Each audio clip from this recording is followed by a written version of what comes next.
I'm good. Hello! Let's see if you guys let us know if you can hear us. I think you've got it. And here is your Mikey mic. Hello. Good afternoon, everybody. Welcome to A1's. There we go. A1's sew along for July 4th pillow panel. Save the date. Yeah. Save the date. And we're just going to go ahead and get started. I'll go pop on and make sure. And sometimes it just takes a little while for that to refresh. Okay. So let me go. Hi, everybody. How is everybody today? It's a beautiful day here in Reno.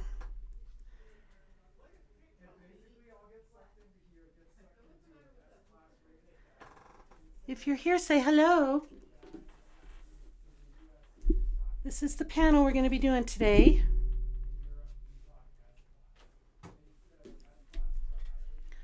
Is it on? Yeah. Someone, CJ's trying to get on, yeah, but she's just, watching it, yeah. Just give everybody a couple of minutes.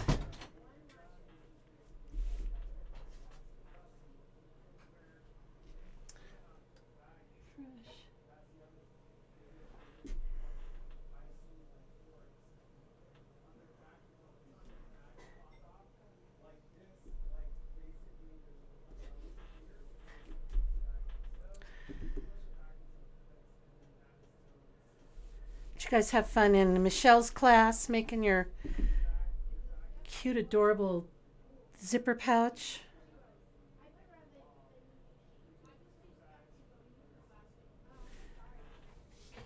All right, so we're going to get started. This is a July 4th. We're getting ready for the 4th of July in summer. Isn't that exciting?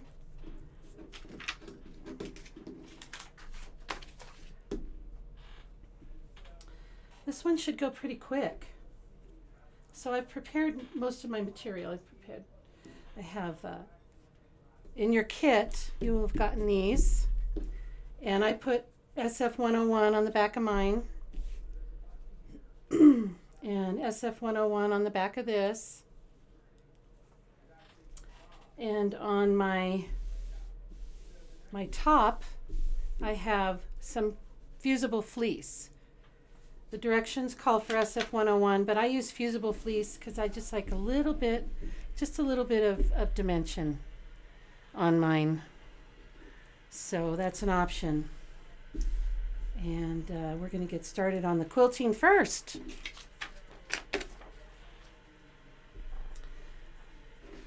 So we're going to be using the 9.5 by 14 frame. Whoops. And some clear blue tiles.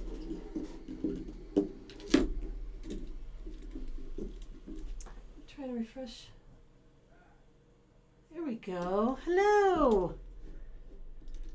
To refresh my chat here. Warm and thunderstorms. I like thunderstorms. In Tennessee. I love Tennessee too. It's a great state. That's okay, that's yours. So we're going to hoop up some in our 9.5 by 14. We're going to hoop up some no mesh, no show mesh, poly mesh, cutaway. This is cutaway. It says to use medium, but you get so many layers on there. I just use the light for all the layers.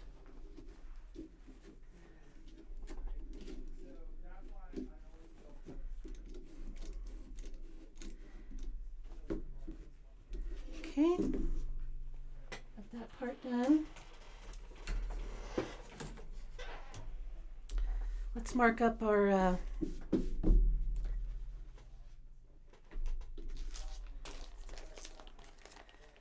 front here with our clear blue tiles. We're going to be using the 8 by 14 and the 6 by 14.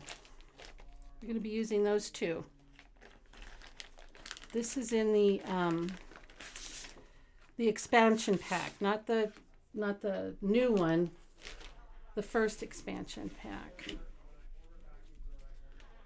I'm gonna use a little. I'm sure I've got one in here.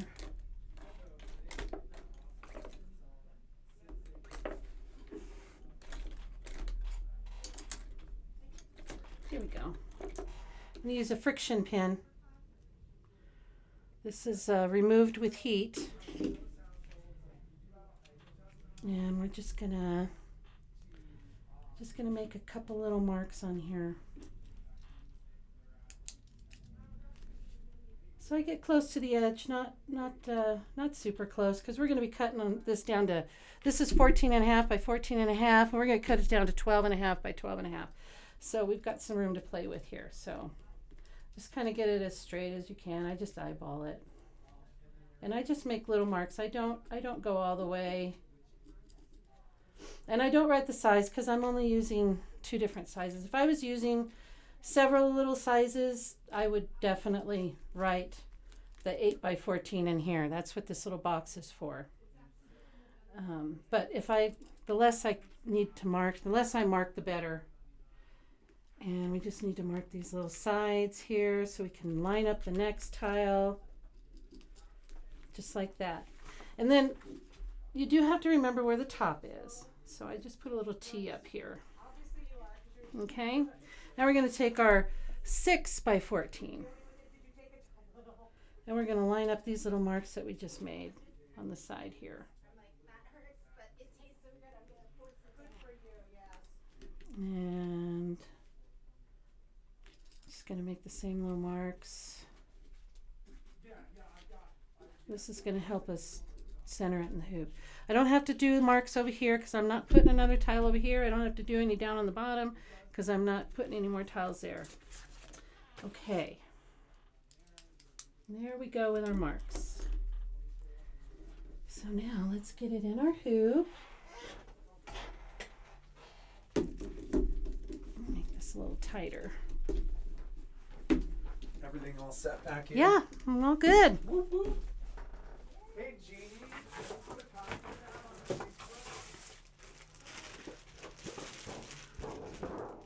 We're going to be using our little grid thing that came with our hoop. This little handy dandy thing. There we go.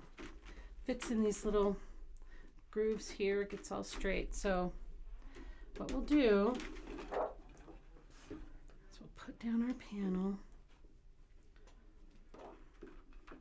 I put it on this little side one here. See, can we see? There we go. Little side one, I'll line these up here. You're not going to get this one to line up because it's underneath, but you can kind of see. So I see I need to move it up. And you don't have to get it perfect because we can move it around once we get in on the machine. And I need to find some tape. Ah, here we go.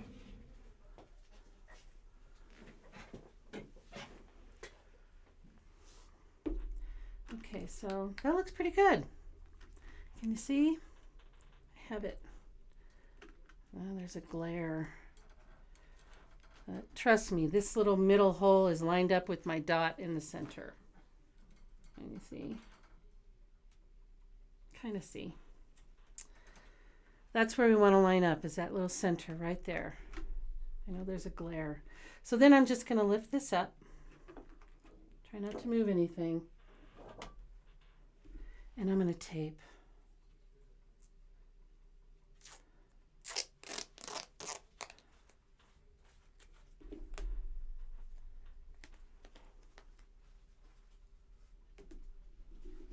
I just taped just a little bit on the edge there so I don't have to pull the stitches out, you know, so I don't put a whole lot on the material, just maybe like 1/4 of an inch, just enough so my foot doesn't get caught.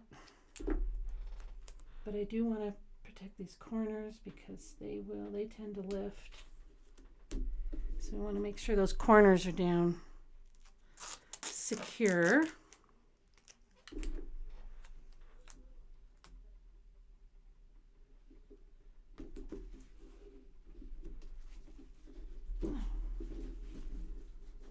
lighting's not very good here.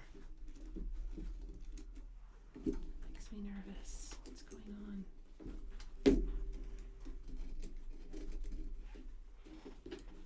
It's sticking up. There we go. Okay.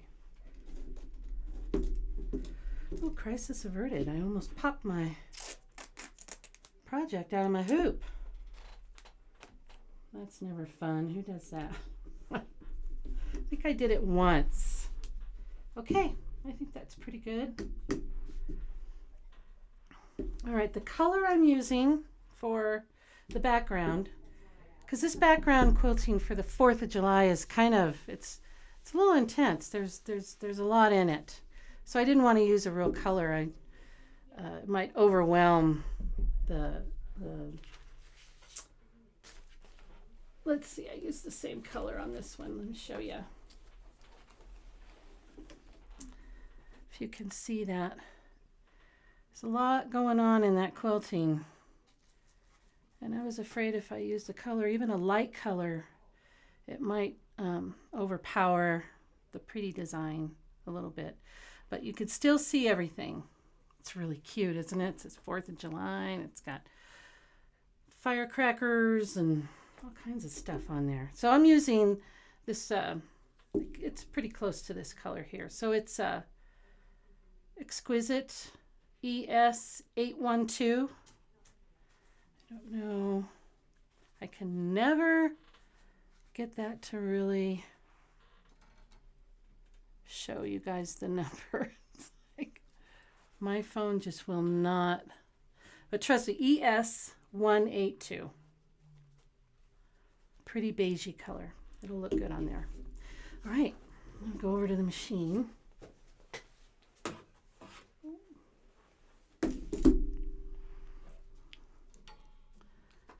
Okay, here we go.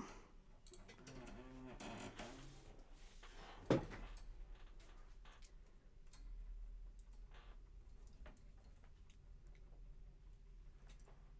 right. So I'm gonna put in my USB here. Let's see.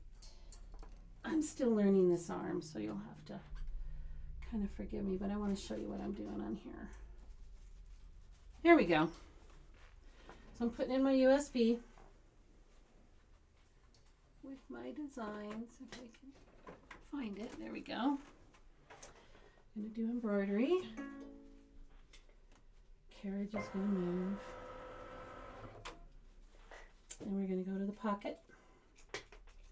USB. And I have on here my background, the design, and then the buttonholes. And the first one we're going to do is the 8x14. I'm going to do the big one. And we're going to set.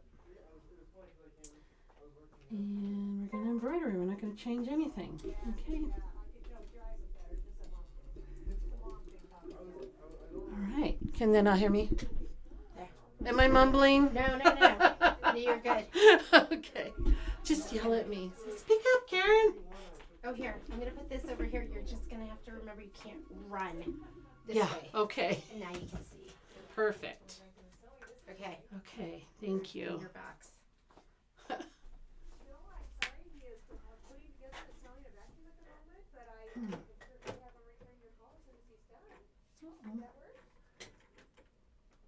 There we go.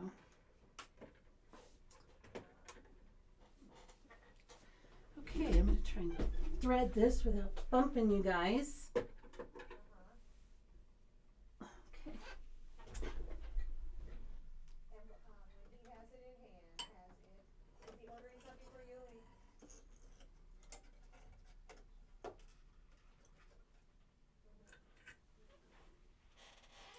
Get that threaded. So let's make sure we have a bobbin in here.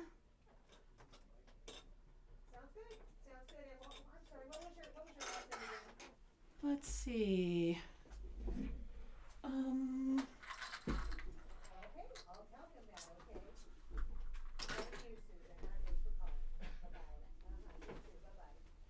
Let's see if I have one in here.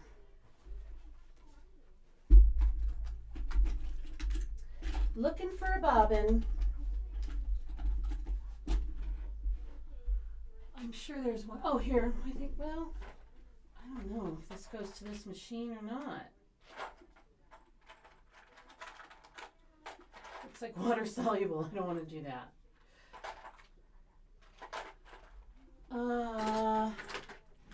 Hey, Jeannie? Jeannie. Oh, she's on the phone. Oh, I just need a bobbin. What kind of bobbin do you need? Pre-wound, white. Pre-wound white Yeah, for a a luminaire. Luminaire pre-wound white. She needs a pre-wound white for a Luminaire. Yep, there's the box. Oh, here. Just give me that. So I'll do the whole thing. Just teasing you. I don't know. Hold on, everybody. Hi everyone, it should be right here. There's Michelle. She's trying to eat, and I'm bothering her. No, it's fine. We have a box. I wonder if she can remember her stuff. Well, that's peculiar.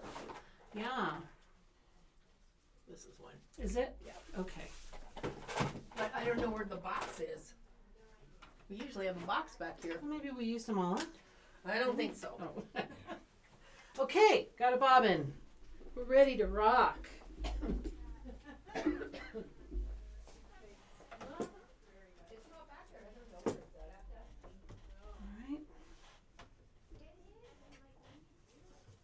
There we go.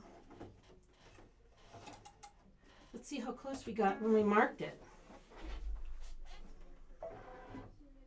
Ooh, looks pretty good. So what I'm going to do is I'm going to hit the W. If I can move the camera over here, this little button right here. The W foot. Is it going to focus? There. This one right here. And then that is going to shine a little beam. Look at that, I'm right on. Haha. I don't have to do anything.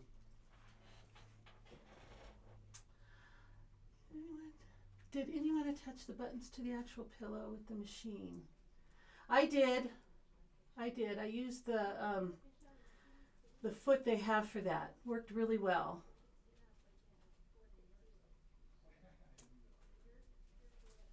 I'm going to refresh, make sure. I don't know why the chat doesn't just scroll. Okay, we're threaded up. We're right on target. So let's go.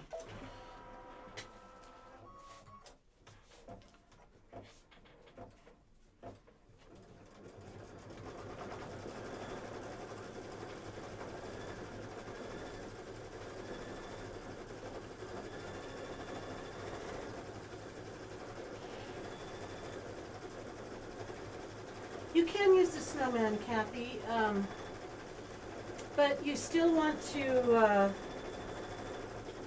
with the clear blue tiles, you could just make your little mark in the center here and put your target sticker on that. And then you would use the scan. I've never done it that way, but, oh yeah. You can use those.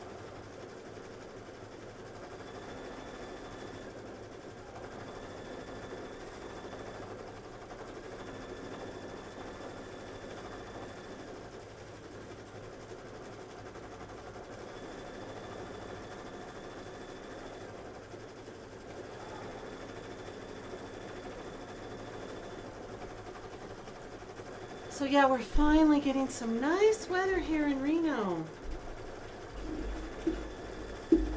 It's like almost 70 degrees today, sunny, warm, no big winds. Usually the winds come and ruin every day, but they haven't come yet. And we still have snow-capped mountains, so it's just so pretty. Very, very pretty out right now.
background quilting on these are just so adorable.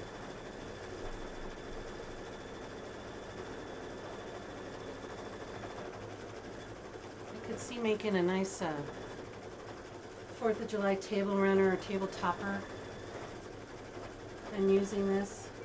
Maybe doing it in a light blue or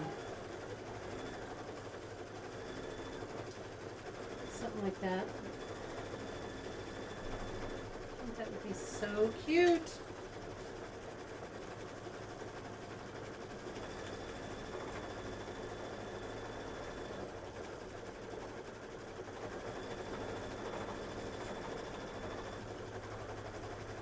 Yeah, we are supposed to get some snow here the next couple of days. I'm not sure when. Maybe it is tomorrow. That means the winds are coming because the wind's got to blow in the storm. Where I live at the base of a mountain range, so the wind comes over and just, I've lost furniture off my porch. The winds are so strong sometimes.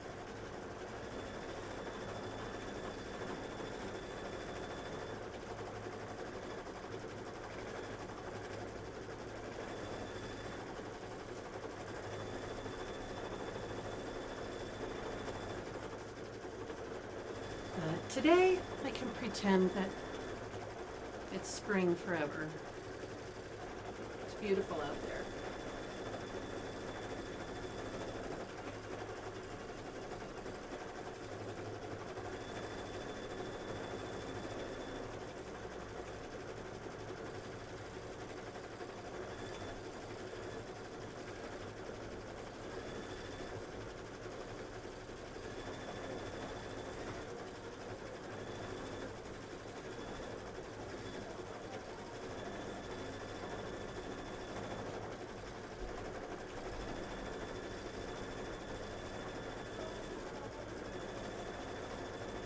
Did anybody here right now make the pouch?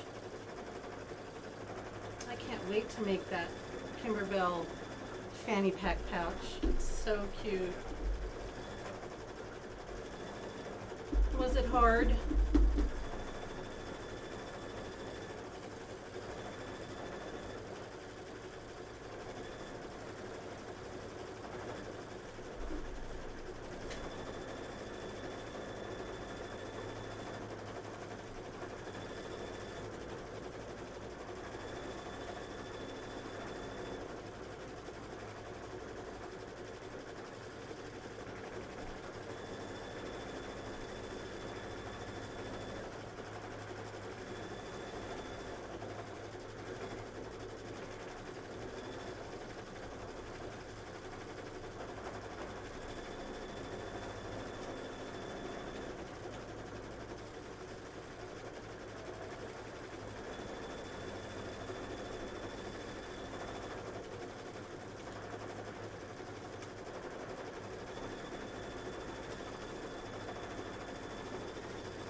not too bad. Oh, good, good.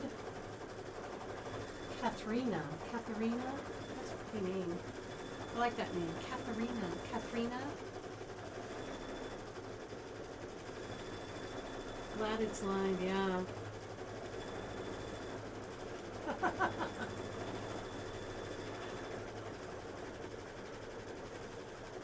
Yeah, I wonder if you could do that on a serger.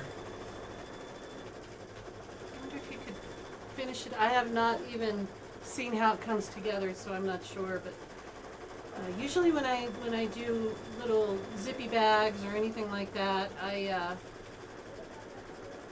try to sew them up on my serger just because it just makes them a little more durable. I wonder if it would work on that. You can even box corners. I think the corners are boxed too on that. You can box corners on your serger too. Maybe I'll try it. Because you know, if you do the 4-thread overlock on your serger, it's pretty much a perfect 1/4 inch.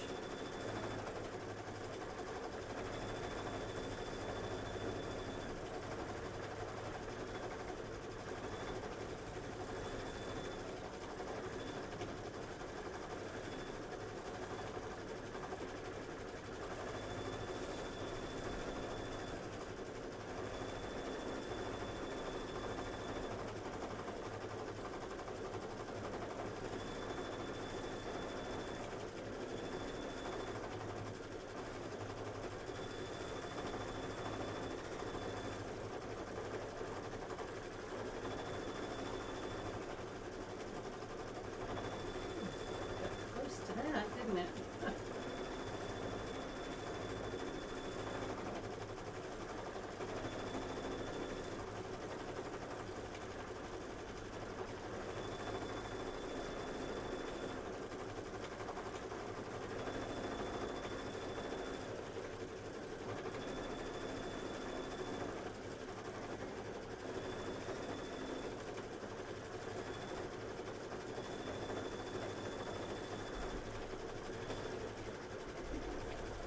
Doing good? Yeah, you're doing good.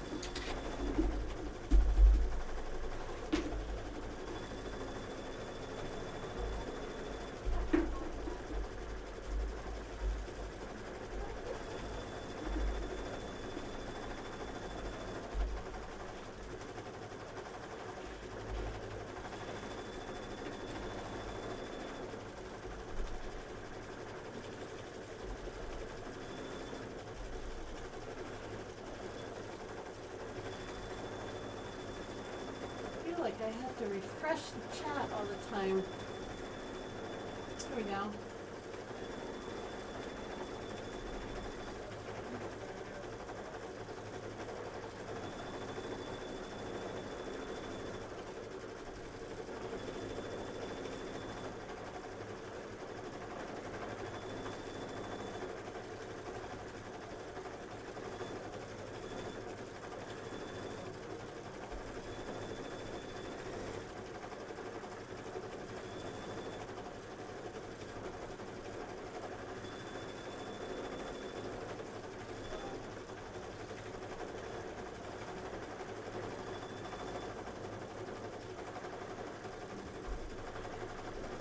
Well, I appreciate you joining, Katharina. You're on like a little marathon. I appreciate everybody joining today.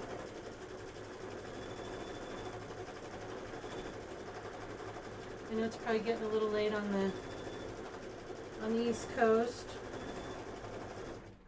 All right. So, you know, I understand if you can't stay. This will be up on YouTube forever. And you can always go back and watch it. All right. So we're done with that side. So let's move this over here.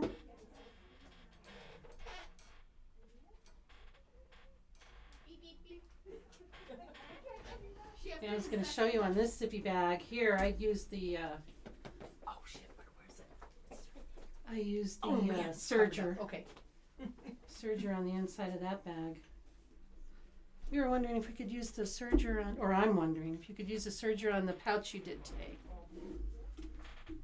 Could you have sewn it up with that? I would say no, because you had to cut to box the corners and you had to reinforce. Well, you can box corners. You could just zip it through there, couldn't you? Over a zipper? Yeah, I've gone over zippers on my Yeah, I guess Yeah. you could. So, but Yeah. when you cut, you have to go like this with the sewing machine back and forth before you cut. Otherwise, when you go to box it, the seams come apart. Oh, okay. Yeah, I don't know how it comes together. Yeah, so Oh. I mean, I guess you could try it. Yeah. Try it and see what happens. Okay. Here they are right here. I missed them too. Oh. It should have bobbins written on Yeah. it. Well, it probably does. It's Yeah. buried. Okay. So we'll take off our tape here. Could use that again.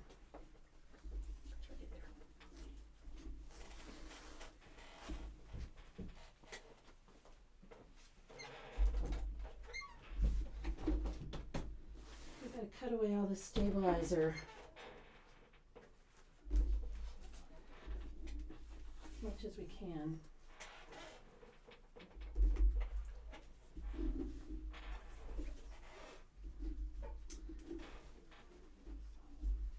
And it seems like such a waste, but I think sometimes you might have enough for like a 4x4 hoop. You know, I figure if you have 5 inches, what you do, you have a little over 5, you have almost 6. You could use that in a 4x4, I think. So I hold on to that. Especially this one. This one's nice and big too. This piece. You can also sew them together. I've never done that, but you can sew them together to make a big piece.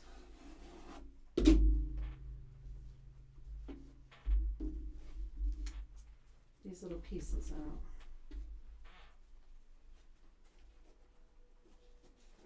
Gotta draw a line, right? Can't keep everything, as hard as I try.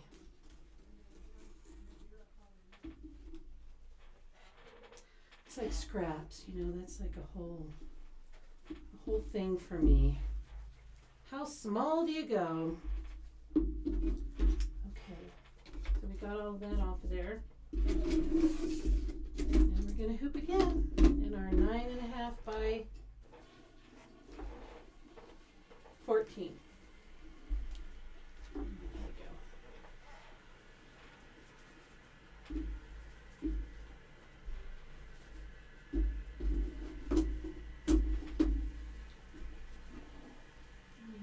Maybe we can see better. That look cool. Get it there.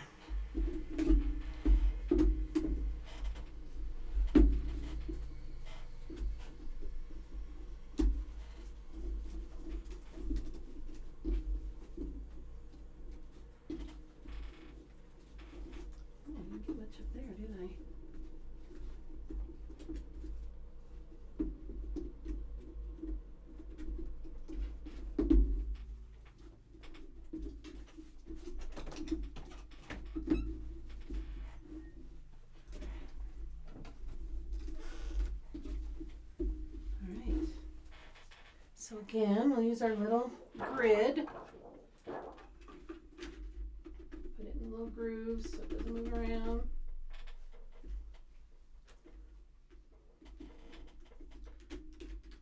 The top goes at the top. Put our little T up there. Kind of get it as close as possible to the middle. By no means does it have to be perfect, because we can move it around once we get it on the machine. I'm going to try and get that. There we go. Make sure all these are on there. Looks pretty darn close. Remove that. Put some tape on it.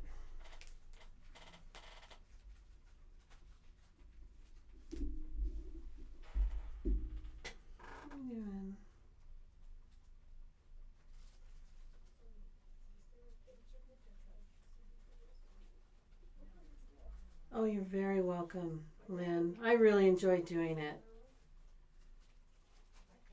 We are doing the orange pop ruler bag. We are doing this bag. We're going to be doing it actually very soon. You know, we haven't done a date, but we just talked this morning about, and this is where I keep my, all of them are in there. We're talking about doing that really, really soon. Yeah, I'm excited about that. Makes the cutest bags. And they're all really useful.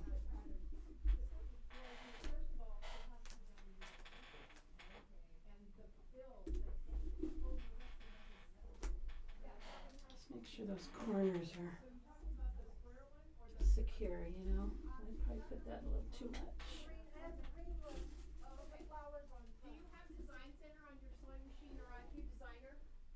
That much, because I don't really want to pick out the stitches off the tape. Make sure the tape is down though. There we go.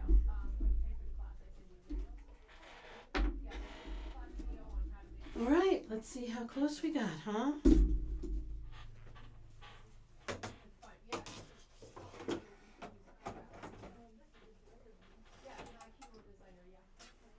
I might have to move it around a little bit on this one. Let's see. Here we go. Oops. Okay, we're moving over.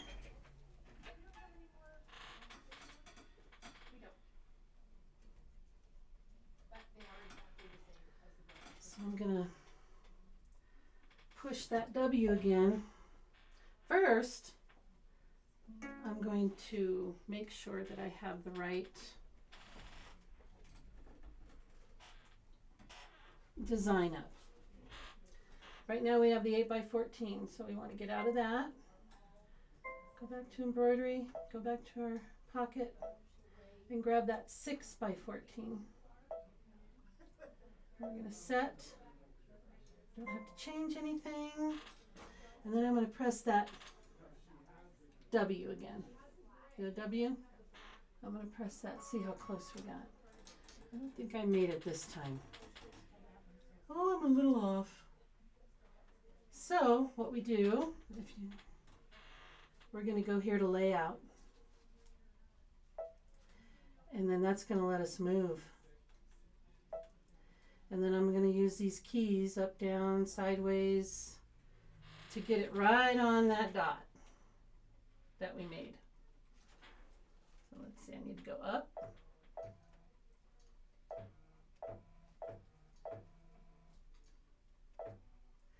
And I need to go to the right, and there, I'm dead on, see? All right. Now we know we're good. Let me tighten this. There we go. Okay. Now we just start it up.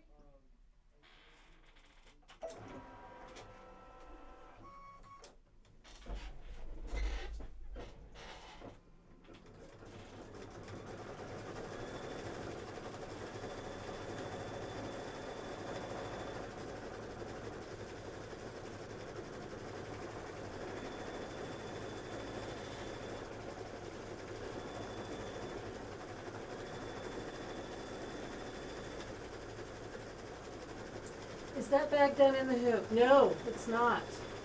But it is a panel where you cut out the bag. You don't have to measure or anything like that. You just cut out the pieces and you put it together like a puzzle.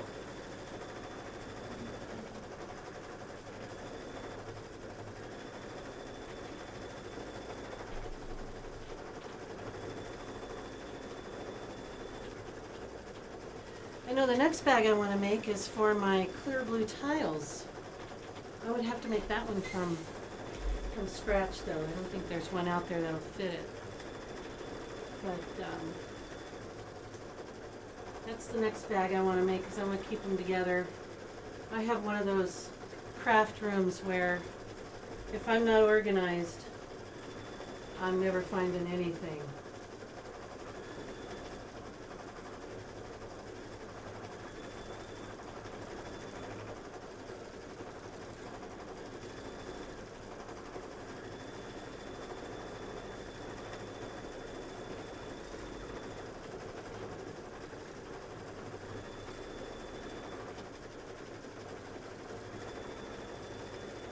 Yeah, they do. They need a home because there's a lot of them.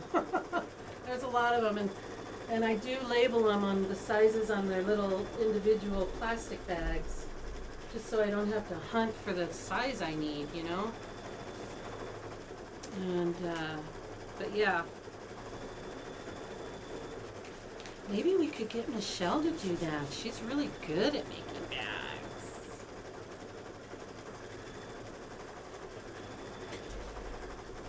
I could do it, but I don't know. She'd make it really cool, I think.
When everybody's eating lunch, I can smell it.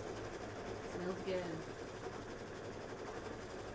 I was telling Michelle that I took a cooking class for the first time a couple of days ago.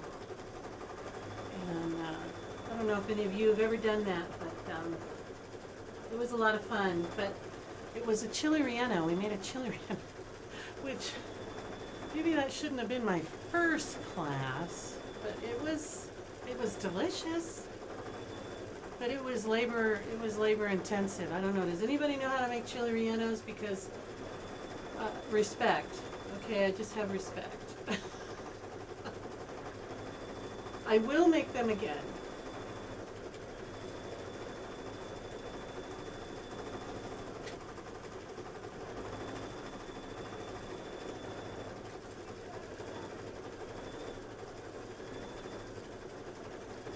Yeah, for sure, Paula. Yeah, for the clear blue tiles or the pop orange rulers. Yeah, it's just nice to be able to grab and go,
laptop is charging. Let's make sure it's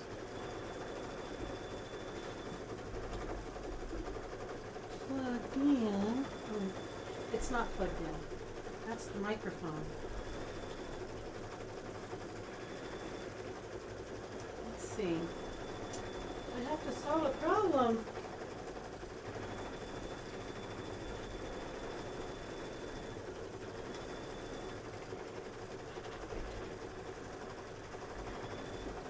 This one will go in there.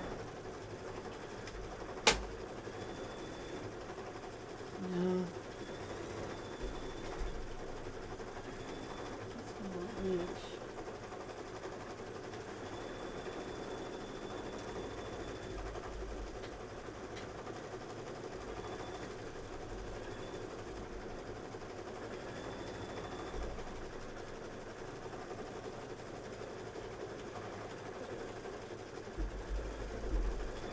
I'm going to step away for a minute. Be right back.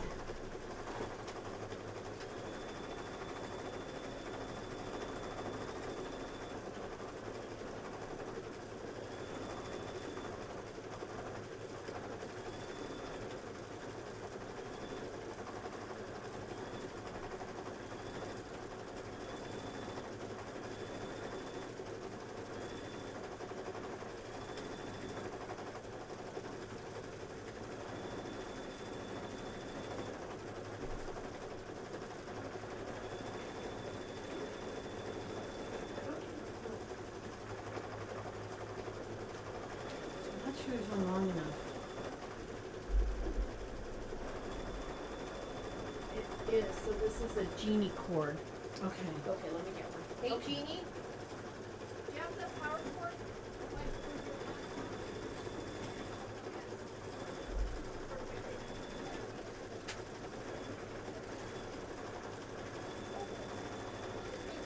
Yeah, the casserole. Yum. It'll gonna probably do it be a lot easier. Oh, yay. Okay, so where does this? Oh, It's got to go down there. oh. Oh, Do you want to get down there or do you want me? I can do it. Okay. If you can't. But you got to move the chair because Okay. I got to get my button here. okay. Is that enough room? Yep.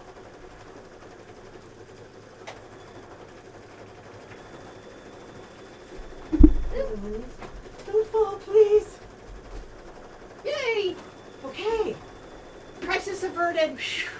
Whew, we were problem solving. We did it. Now we have another cord to manage. Okay. Oh, and it looks like we're done.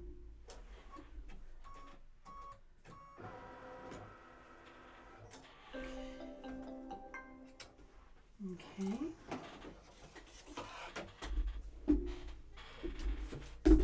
Oh, that was probably bad. Okay. All right, gonna move you over. And we're gonna cut away all of that stabilizer again. Let's put you up here.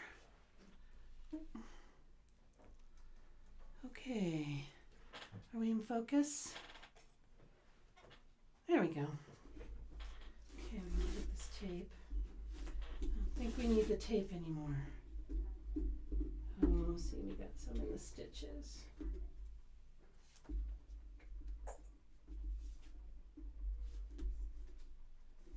All right.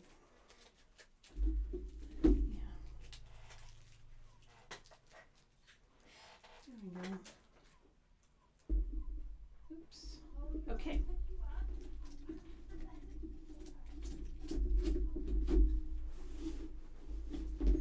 We're done with this hoop.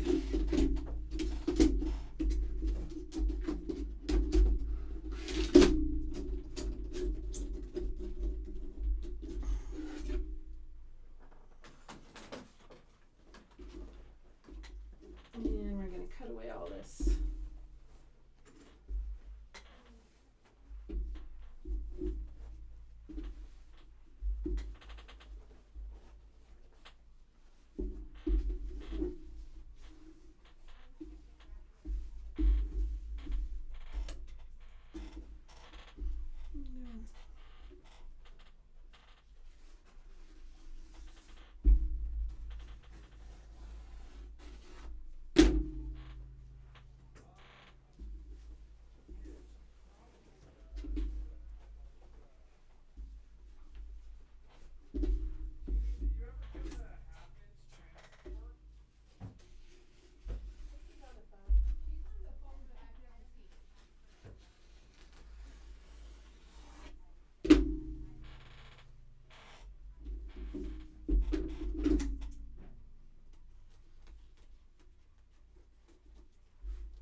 have our pretty, oh, let's turn the iron off. We can probably get those marks out of here. I have a pretty background quilting. See it? Oh, isn't that pretty? So fun. Wouldn't that be fun on a table runner? I think that would be so fun. All right, so let's get out our, I think my directions fell on the floor. Oh no, here they are.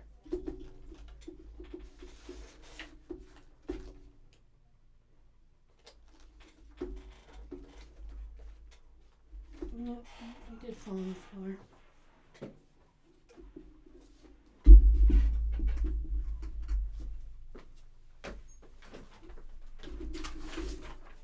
There they are.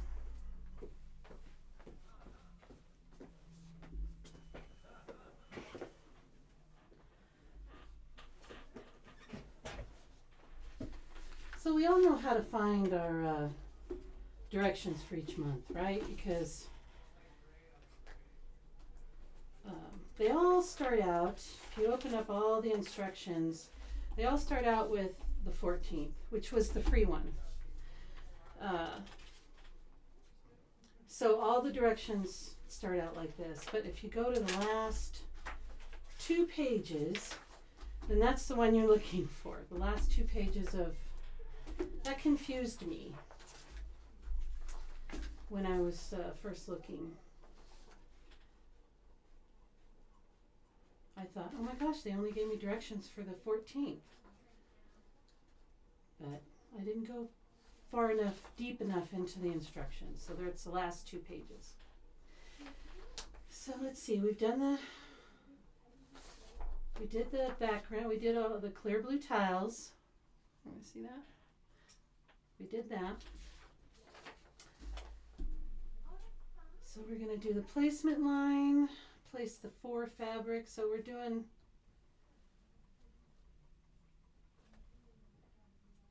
the number 4 first. And color doesn't matter, but the next color that we use is, the first color that we use is going to be black. Okay, so do I want to use black? You know, I can just leave in what I have, huh? I'll just do that. So we're going to hoop this.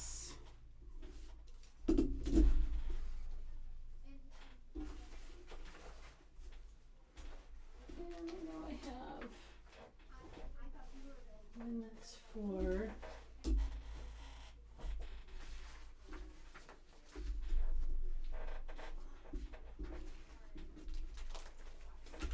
Oh, that must have been one that fell. Oh no, it's right here. Okay. So again, we're going to go with the cutaway, no mesh.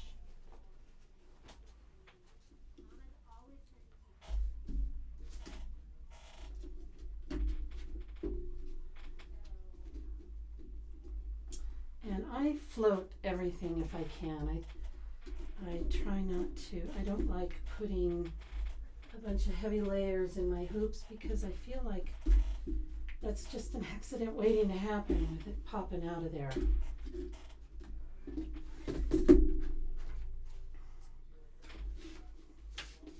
Oh, I don't need to hoop my directions though.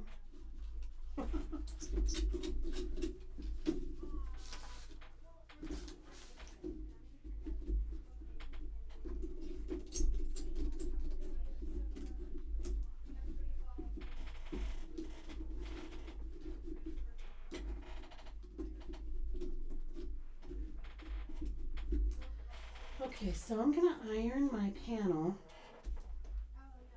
real quick, and then what I'm gonna do, well, I'll bring you over there. How about that?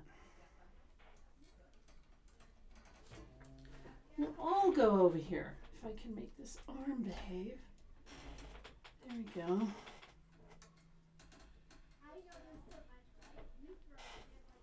Okay.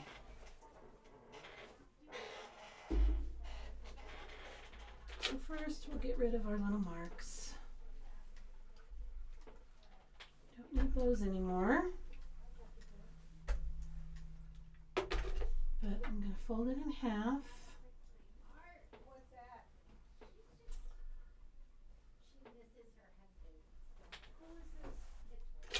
And we don't have to be crazy perfect. Just as close as you can. We want to mark our northeast, southwest. And we'll go this way.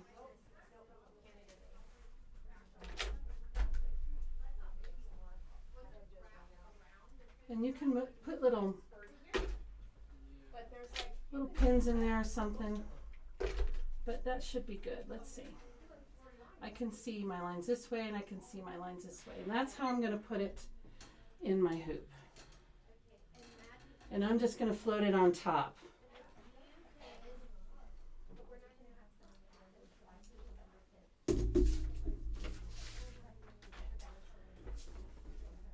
So I'm going to use these marks here, here, here, and here. And I'm just going to, because we're trimming this down, we don't have to be precisely perfect. And this gets us where we need to be. So my line this way is about right here. There we go, and I just look there. That's pretty good. As long as we're not really cattywampus, we'll be fine. And I'm going to take some tape. And I'm just going to do the top and the bottom here. No, exactly. And so definitely wanted. Okay, so here for kids, we're not gonna just write on their no December. Bottom.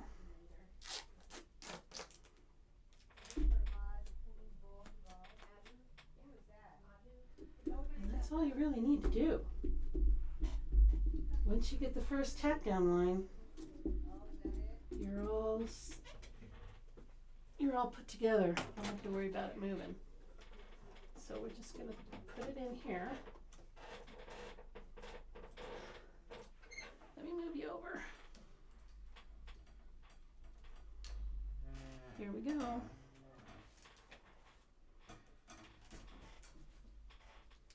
Okay.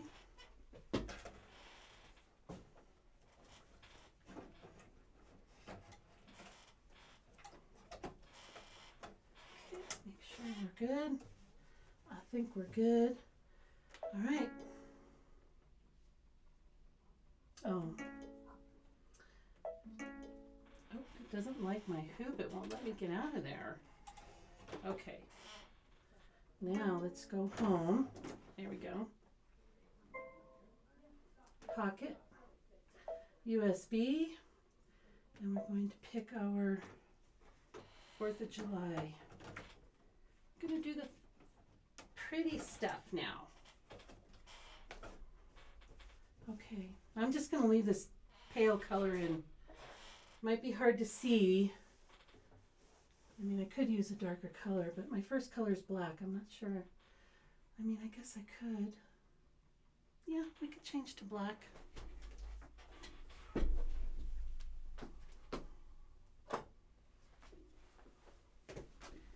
Here's some black. It's exquisite, and it is ES020. Looks black anyway. So we'll change this.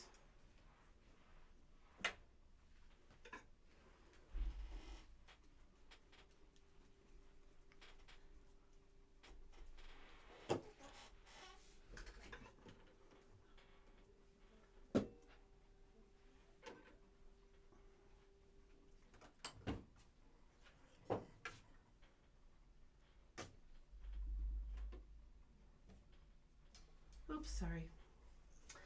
Bumping the camera. Should have did this before I brought you over. Okay. Now we'll really be able to see where our 4 is. So we're going to set Embroidery. So that looks pretty good. It's pretty centered. I still have the white pre-wound bobbin in there.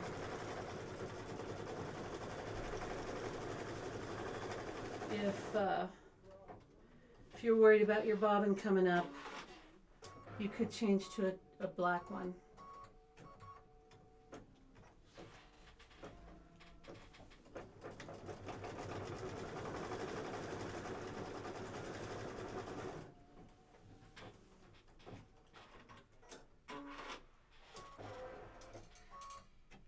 These are the little stars in the middle of our fork.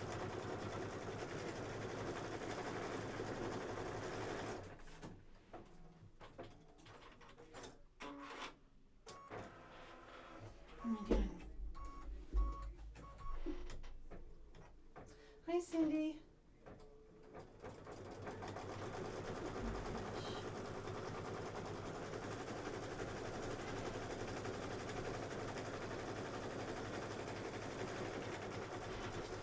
Audio problems on my end. Trying 2 computers. One I can see exclusion and desktop across the room. Oh no! It's not me though, right?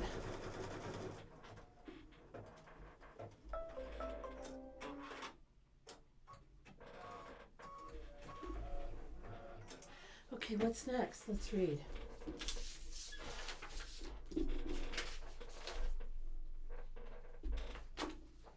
We are on step 2. Stitch the 4 tack down. Okay, so we're going to place the fabric right side up, covering the placement line.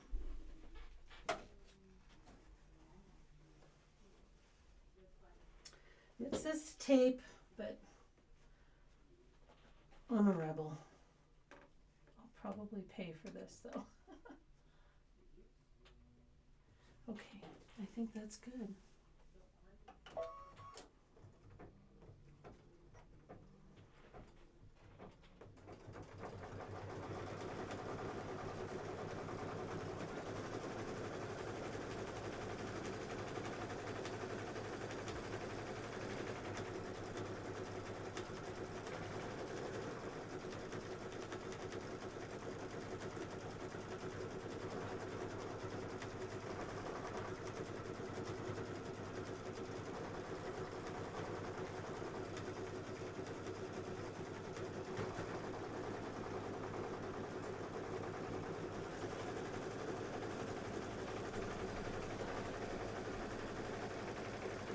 Okay, good, not me. Perfect.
All right. I'm going to bring over here and cut all this out. There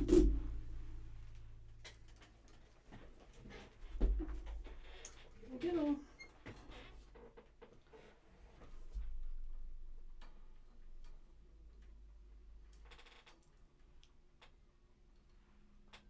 Okay. Is that clear? Yeah, that's pretty clear. Okay. This is probably the hardest part of this whole thing. Those little stars are a booger.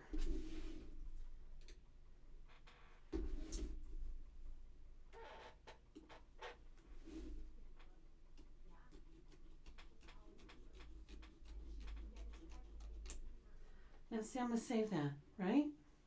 It's a good piece. I have that debate every time.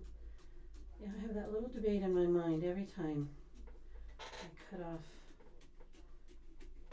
And then I put it in my huge pile. That's a good piece too. Huge pile of scraps. I call it Mount Scrapmore. And I got one.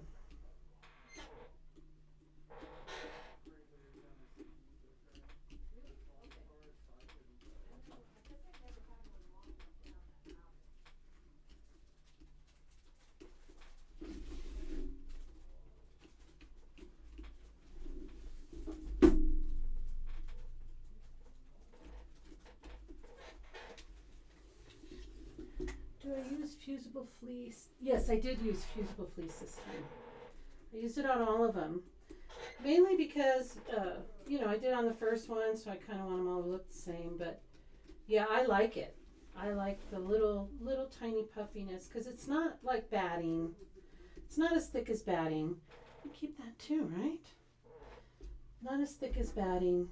And so you can hardly tell it's on there. I mean, it's really not that thick at all.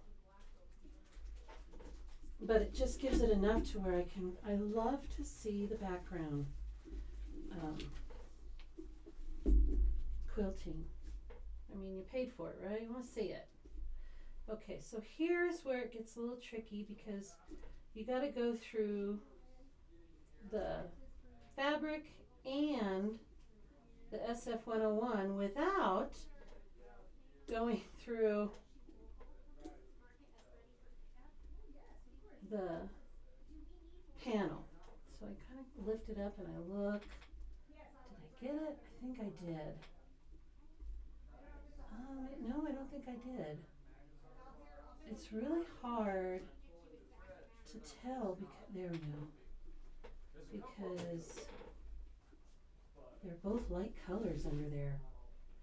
So you gotta be really careful.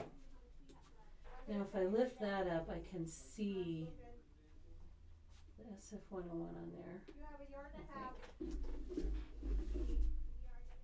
Yes. Yeah, that's fine. I think I got it. Yeah, I got it. I can see some of the stitching now.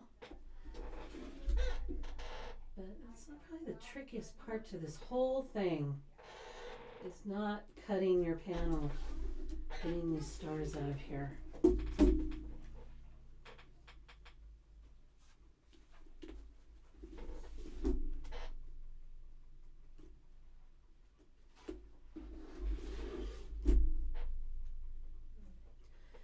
And you don't really have to go too deep into the points because the satin stitch is pretty thick. I'll show you.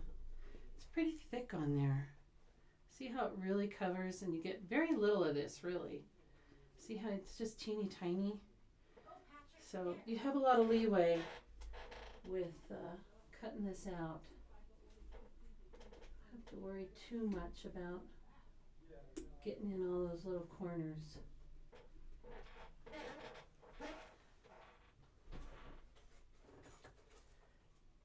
Can you tell me the number? Oh, fusible fleece. What is the,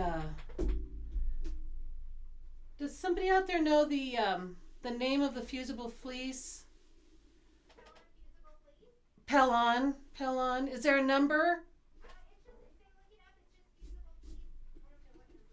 Okay, yeah, if you just look up fusible fleece, Pellon, Pellon. Yeah.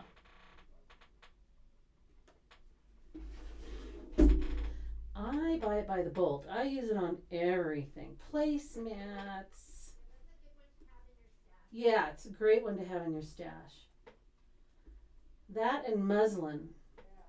Can never have enough muslin. I use muslin. Yeah, for a lot of things. Whenever I need to make a pincushion or a pillow, and I have to make it, they don't sell every size. So I always have a bolt of that too. There's a few things that I'll have because I don't have a whole lot of room. So I think I just have fusible fleece and a bolt, and I have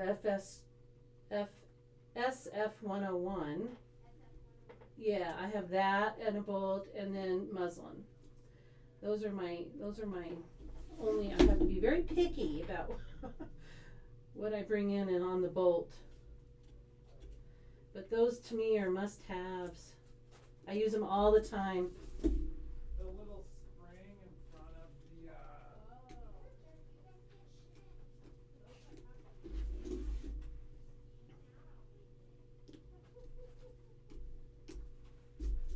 Okay, there's our second star. Like I said, it doesn't have to be perfect because the satin stitch covers a lot. You just got to be careful when you start it. Kind of start towards the middle where you have a little more room, and just kind of, if you don't get the SF101 on the first try, then it's okay because you can always go back, but you can't undo it if you cut your panel. I mean, you could save it.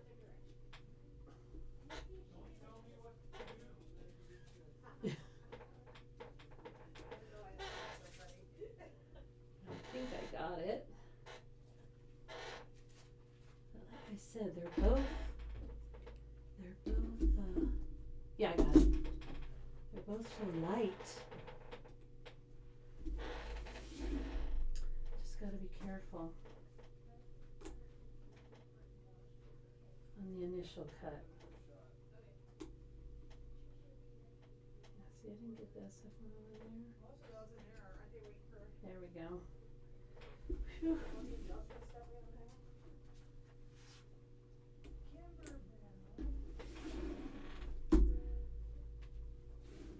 Oh, there you go. Thank you, Lila. Pellon fusible fleece 987F. And the F means fusible, right? I just learned that.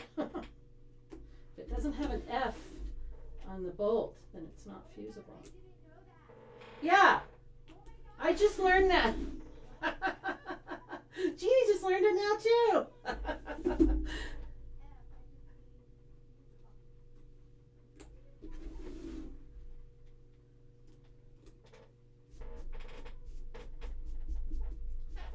All right. So there's our pretty 4. Let's see what's next. Battery wise on that laptop. I plugged it in. Yeah, it was Oh, going. okay. Thank you, though. Yeah, we I'm got like- it.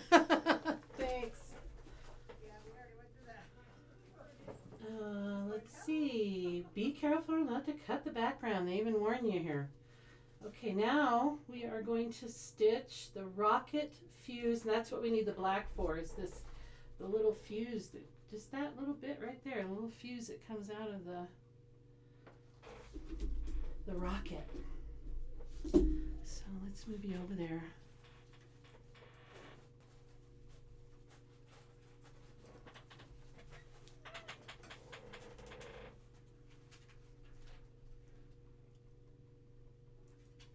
Okay.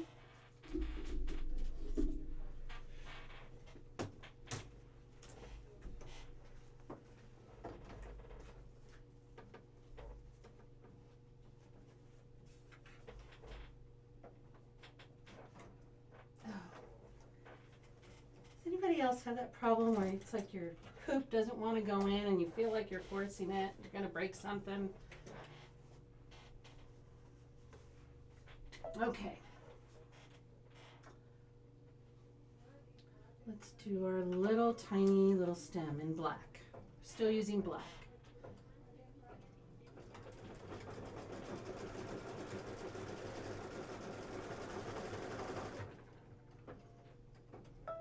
And there it is. Okay, now we're going to do the rocket. So I think I'm just going to go ahead and change to red. Yeah. Yep, red's going to be our next color. So I'm just going to go with red for quite a while here.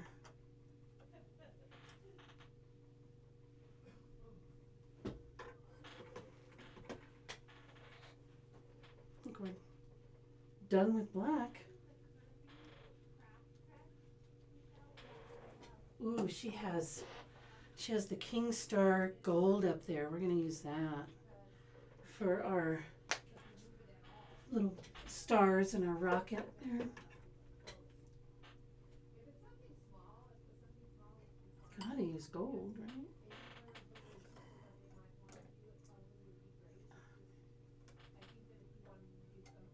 There it goes.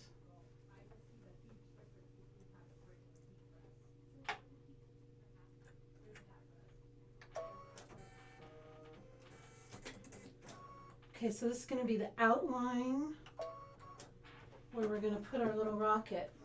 And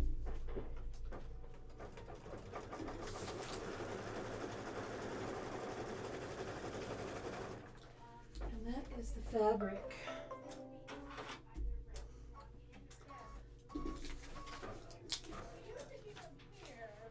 Now they have them like, I don't know if I can get that to focus. Let's see. Yeah. See how they have the stripes kind of going at an angle? I'm going to try and do that. So that would be that way. So let's put like the corner going that way maybe. Let's see how that works. All right.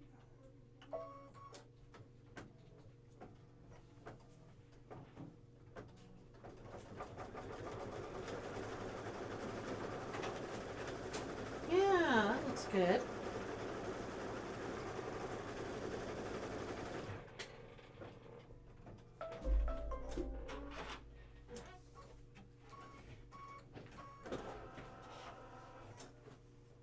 I wonder if I can just cut it real quick right here.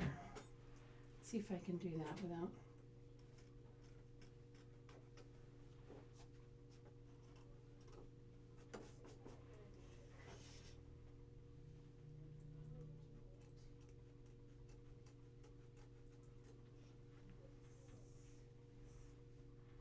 Forget which one was out. I think it was this one. How was it? I think it was this side out.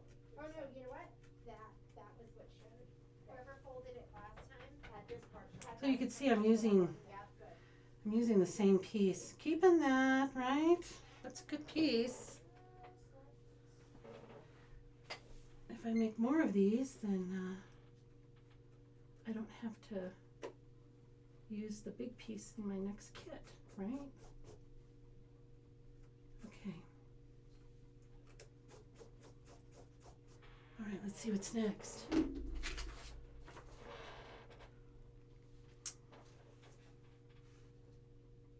Little stars, and they want the red. Stitch the 2 stars outlines, which are red. So 2 little red stars. Here we go again. Oh, come on. Am I? No?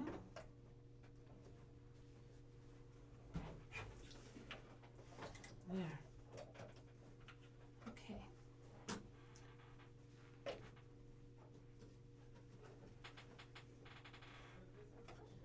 So when you float, you have to make sure that all of this is out of your way and not getting caught. That's the only downside, really. Okay, we're going to do our little red stars.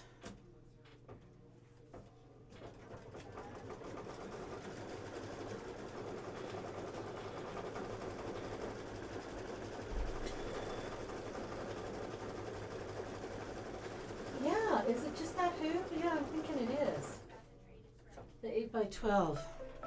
And I'm afraid to put like any wax or anything. Some people say, oh, just put some wax on there. I don't know what kind of mechanism is in there that I'm going to mess up.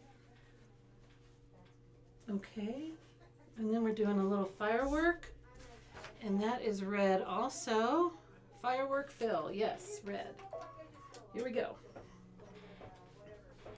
Yeah, some hoops, they go on really easy, and other ones, you're in the fight of your life. I don't know.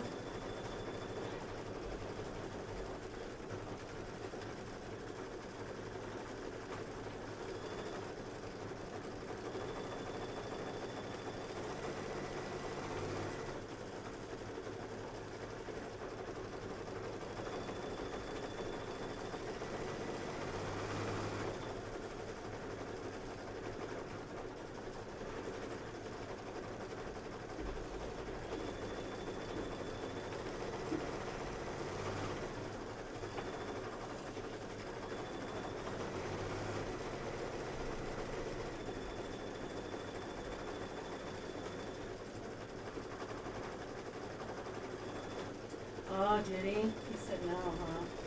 Well, who would know? Who would know? Yeah, I wouldn't. I pay too much money for these machines, right? I don't do anything. If I have a problem, I go to the professionals. I ask. The only thing I do is clean it, and I clean my machine often. A lot. Clean it a lot. Just around the bobbin, under the bobbin, all in there, and I got the little tiny vacuum, and I get in there and I do that, and I make it all pretty in there, but I don't go poking around too much or too deep.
Anybody here going to the quilt show here in Reno? Is anybody local going to the...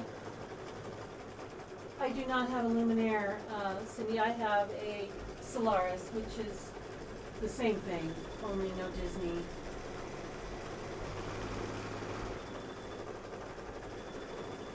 So yeah, I had to buy a little brother machine just so I can get some Disney. So if I'd have known, I would have gotten a luminaire.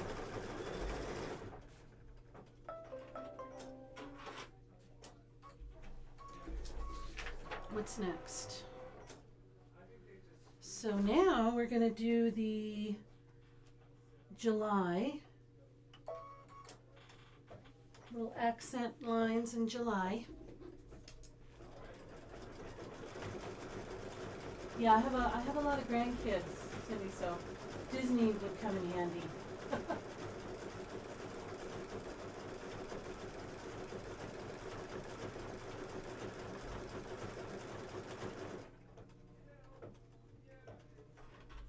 But I can buy them. I have a little brother. It's only a little 5x7 hoop, but you know, when you're doing little kid stuff, you don't need much bigger than that. And I can go to the Brother website and buy Disney there and stitch it out on that machine, and only that machine. I can't. You know, they tell you that you have to put your machine in there, the number, register it, and it will give you a download for that Disney, whatever you bought, that will only work on that machine. So even if I had a Luminaire and I never understood this. So if I had a Luminaire and my little Brother machine, I would have to buy that Disney design for both machines. I would have to buy it twice. I couldn't go from one Brother to another even. It's just very specific to that machine that you buy it for. Just kind of strange.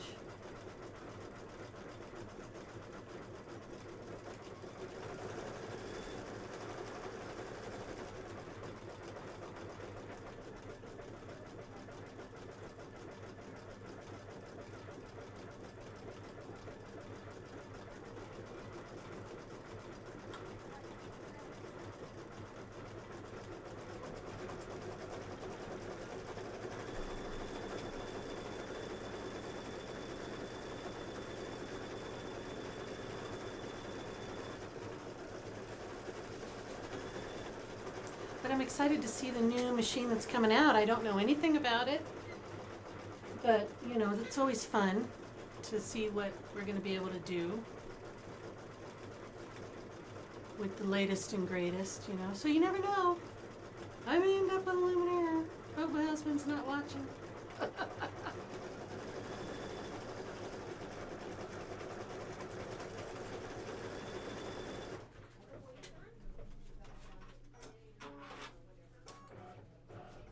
It does, doesn't it? It seems silly. It does, but they're very protective of that Disney, which is, that's fair. That's fair, but they're even protected within their own circle. You know, they don't want you to be able to share them, I guess. I don't know. I don't know. I wonder if somebody else had the little 5x7. What is that machine? It's a SE 9900, something like that. It's a little 5x7. And I wonder if somebody else had one of those. If it would, I don't know anybody with one, but I wonder if it would work on that. But they may. I don't think so, because I think if I remember right, they make you put in the actual machine number, like the registration number.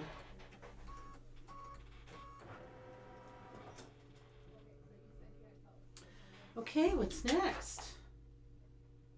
We're gonna do the stitch. We're gonna stitch the rocket satin outline. Okay. Okay. So that's just the outline around the little rocket here.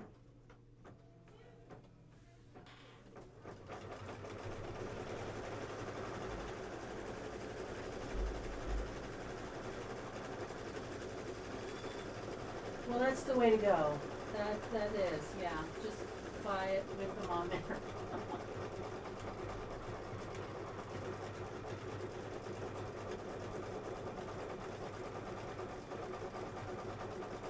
I had to do an expensive workaround. But that's okay.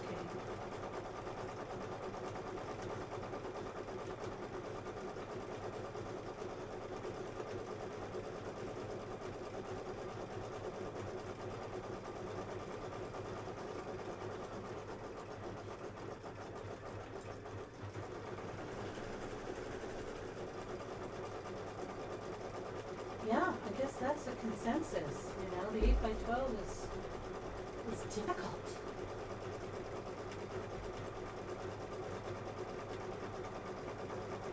Because it's the same at home for me, even on my Solaris.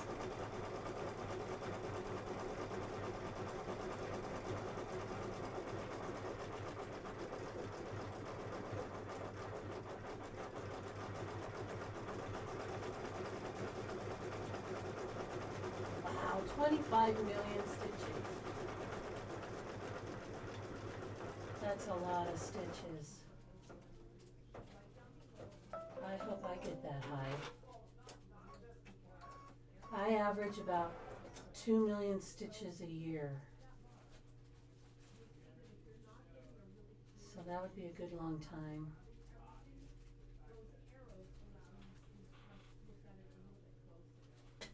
My first embroidery machine was a Husqvarna Viking.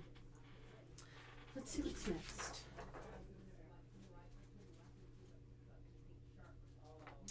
Okay, we're gonna do the top of the rocket here. We're still with red. We're still doing red.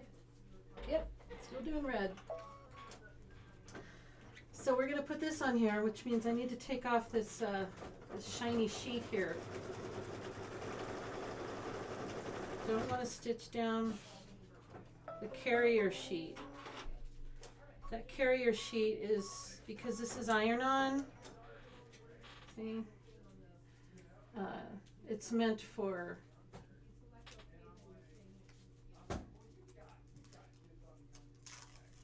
there we go. It's meant to protect it there. See, we just want this piece. So this piece came off. We always want to make sure it's a lot more shiny, sparkly when you take that off. So we're gonna put that there. And I'm gonna be crazy and just hold it. I don't recommend this. Once it gets going, we're okay.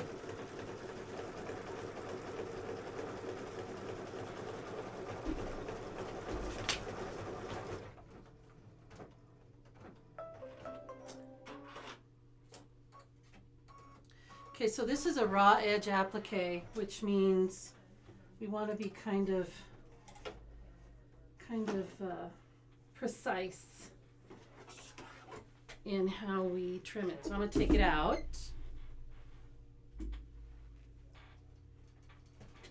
And I'm going to bring you over.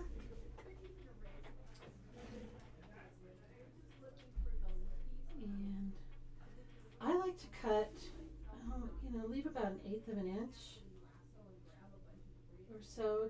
Just make it, I like to just make it where it looks uniform as possible. Should I save that? No, right? Throw it away. I'm telling you, I have that debate every time. And it's red on red, so it's kind of hard to see, but I don't know. Okay, throwing it away.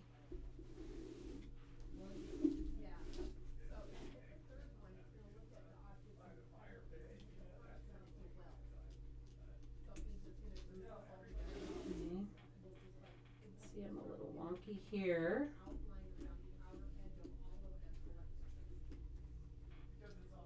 My corner's being so sharp.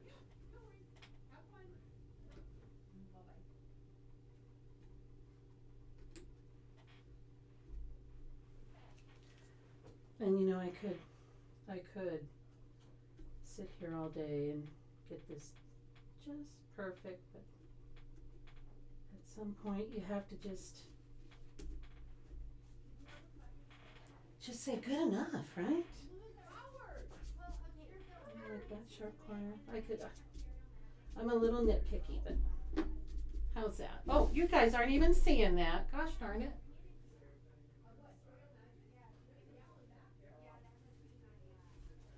So yeah, I just kind of made it look decent. I can see a point right there. What is that?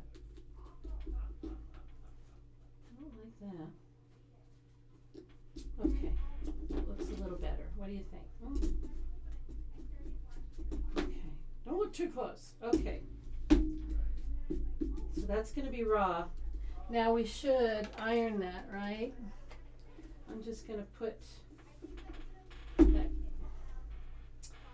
I'll use a little piece of this to put over it and iron it real quick. I'll just put this over it and use it as my iron is still hot. And we'll just do that real quick.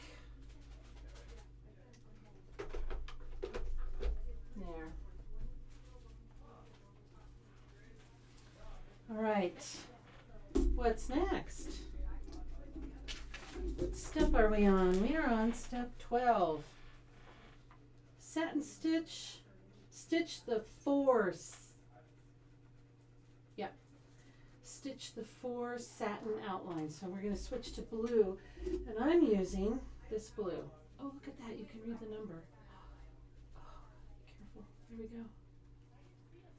we go. ES 806. Look at that, we got it to read, yay! Okay, I'm gonna force this hoop back on.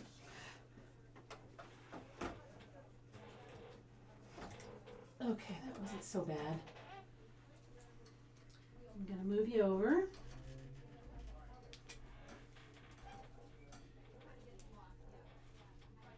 I do find if my hoop has a hard time holding my finger here and pushing this little gray box, I'll have my hand here and I'll that way I'm not moving this too much, you know. I'm going against my hand, I'm not going against the arm. You know what I mean? I think that's, yeah, you don't want to move that arm. Okay. Let's take our red out.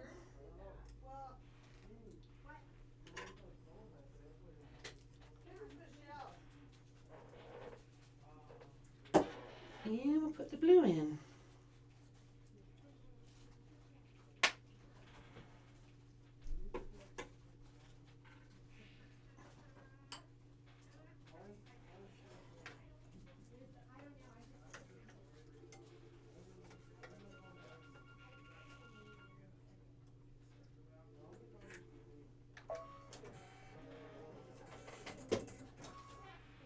I think this is the longest stitch out. So if you want to get up, move your legs, get something to drink. We got 17 minutes of this. What are you Doing Ooh, great. it looks Isn't it cute? Beautiful. Michelle's here, say hi. Hello, everyone. Oh, it just looks beautiful. Do I have a dime magnetic hoop? I just got one and Ooh. I love it. Yep, they're fun. Yes. Bye, everyone. I just got it like a couple of weeks ago. I got the biggest one. Now I kind of wish, you know, because my Solaris is 11 by 16. That's the biggest hoop. I don't use that hoop very often. So the biggest hoop that I use the most is my 9.5 by 14. And I probably would have gotten that. Well, I'm probably going to have to get that one eventually. But yeah, you know what I got? I got it mostly because of the new expansion pack that came out from Clear Blue Tiles. They go to the 11 by 16, and I like when I'm doing edge-to-edge quilting or anything like that in the hoop. I have the 10 by 10 that came with the Solaris, and I use that right now. That's mostly what I use for my edge-to-edge, and so I wanted. And I like the magnetic, so I wanted a magnetic to do the bigger Clear Blue tiles. And so that was the main reason I bought it. And I love it. I'm using it for, lots more than just the Clear Blue tiles. It's kind of my go-to when I use a big hoop. Because it's just so much easier to snap that on there and you're good to go.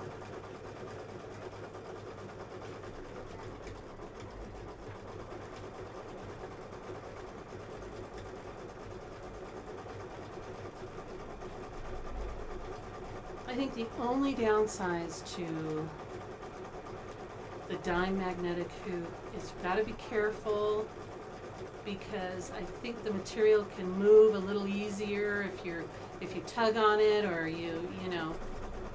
I think it'll move just a little easier. You could get off if you're in the middle of an embroidery and taking it off and on and off and on.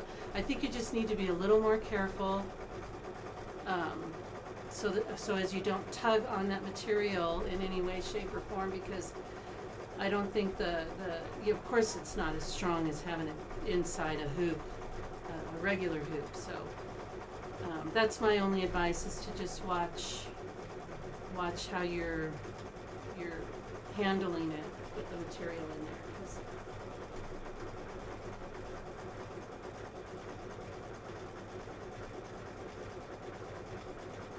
wow, what a great sister, Cindy.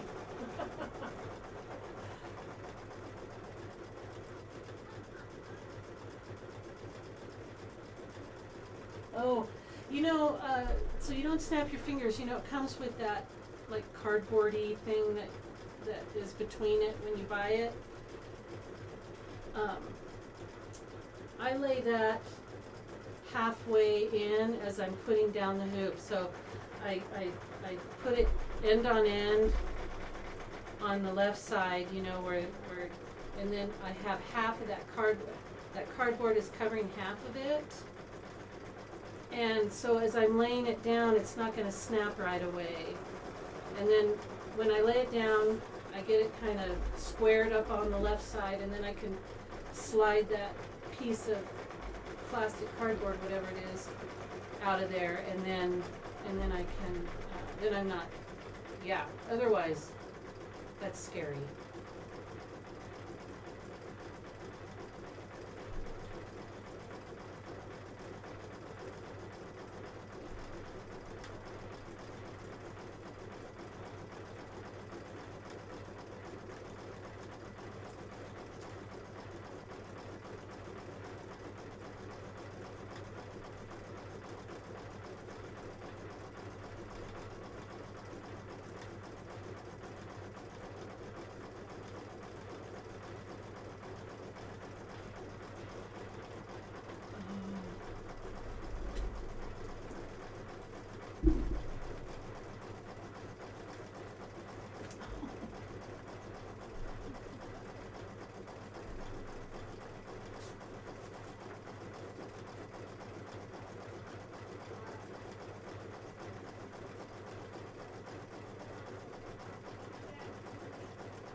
that's a good idea. I mean, two machines can multitask on long stitching. This is a good time. Get up, stretch your legs. I'll just rinse it out with some water a little bit. I can do it. I needed a cup or something.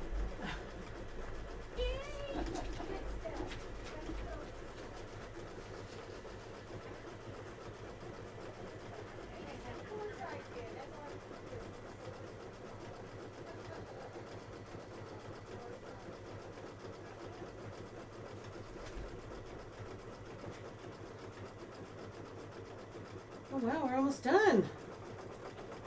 That was a fast 17 minutes. The next color is going to be white.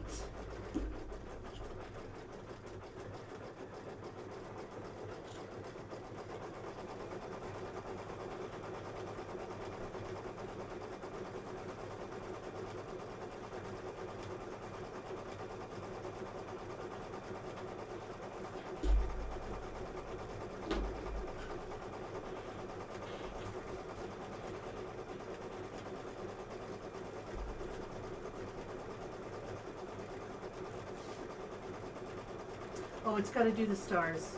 That's right. Thought that was fast. Still have to do the stars.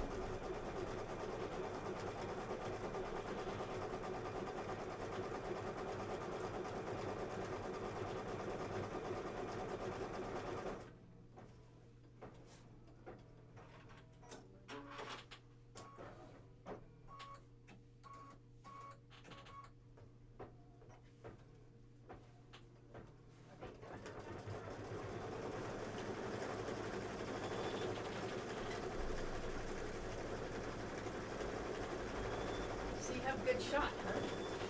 We were talking about Yeah, you do. That's my face. Like, I heard it. I'm like, oh my god. We were talking about making a band for our clear blue tiles. Easy peasy. Yeah? Just measure it. Doesn't need a pattern. Don't be paralyzed by the written word. There is no written word in this I know, one, that's yeah. the best kind. When there's no written word, you can't make a mistake. There's only That's experimentation. That's true. Yeah.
right. We're done with that. So white is the next color. Just a bright white. It's ES010.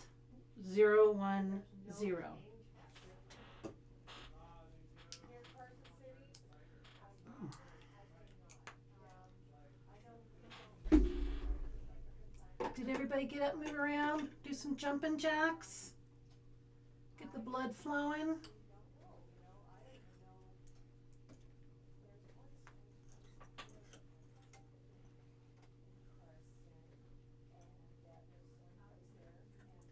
Oops.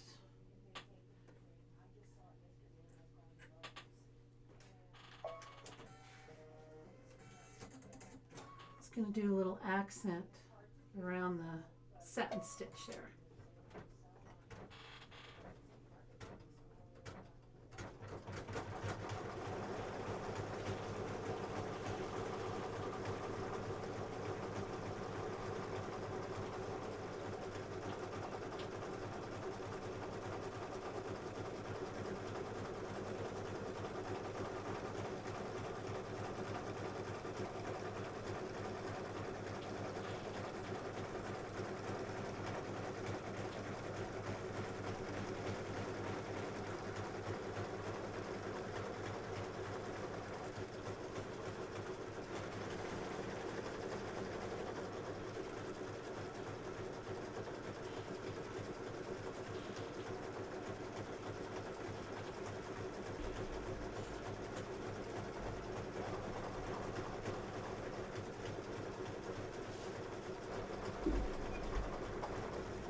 If you wanted to be fancy, you could do this little bean stitch in a gold or a silver. That would be pretty.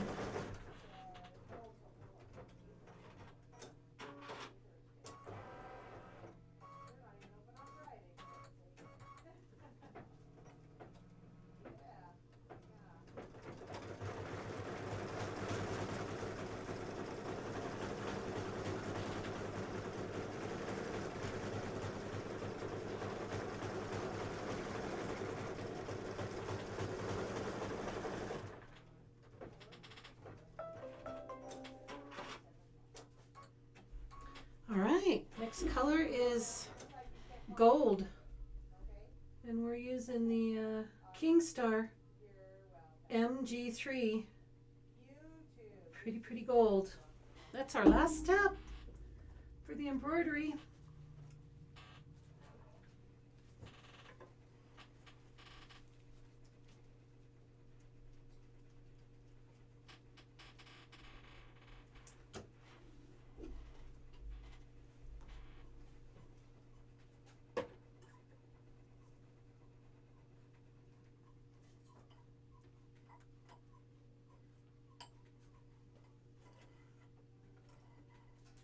Oops, sorry.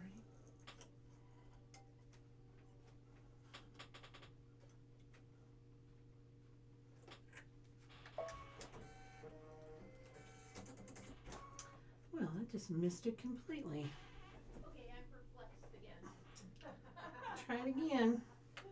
Yeah, it didn't make any sense. So much doesn't want to thread them. I have to do it by hand. Oh my gosh. I have to do something by hand. For errors and that the machine would stop sewing, and There we I go. have no idea what the hell she did to it. Yeah, I have had no wiper errors. There we go. Once that Okay. solved the problem of needle number 1 and 2 not having any tension. Everything's sewed out fine.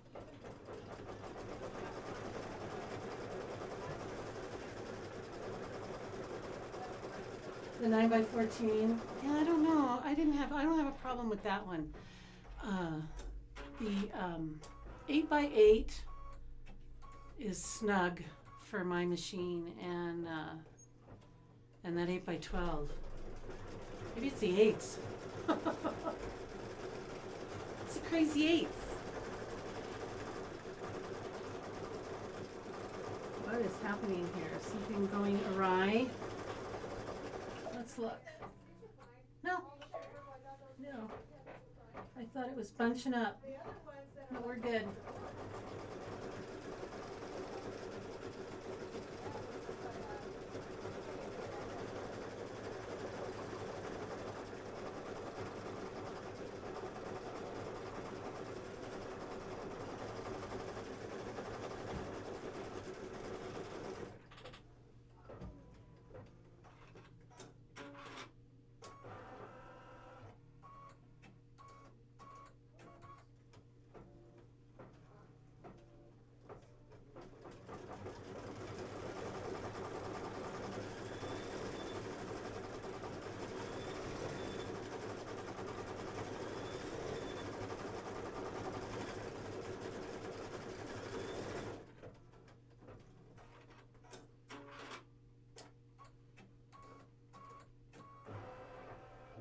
Gotta love, oh, we're all done. Gotta love that King Star, don't you? We are all done with the embroidery.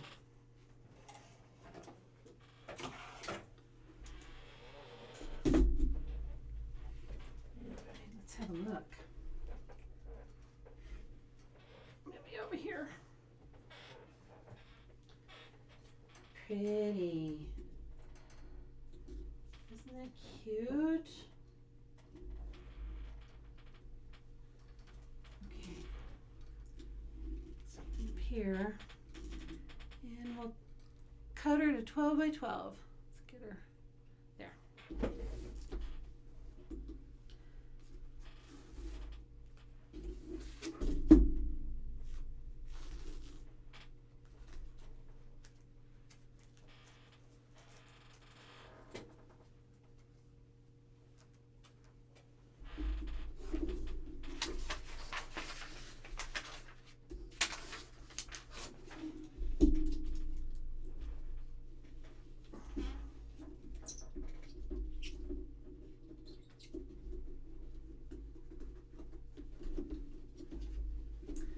Yeah, Paula, you're right.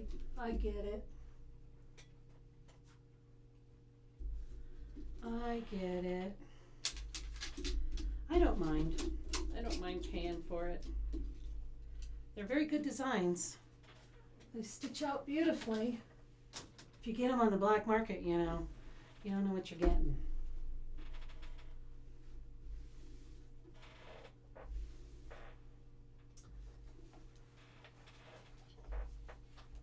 Okay.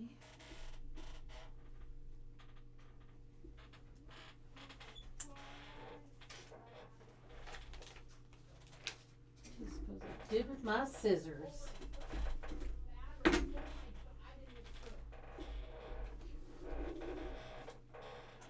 My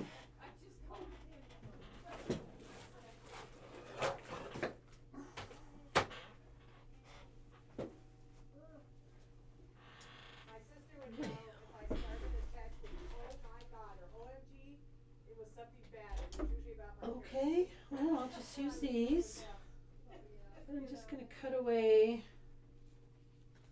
this excess. She just dreaded reading onward. She knew something had happened.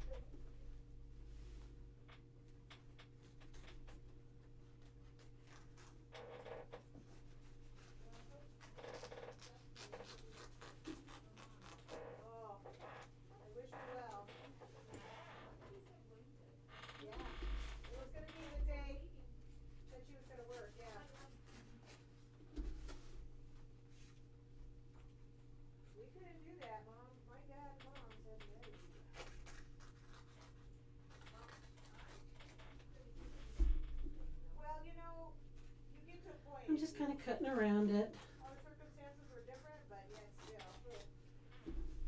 getting off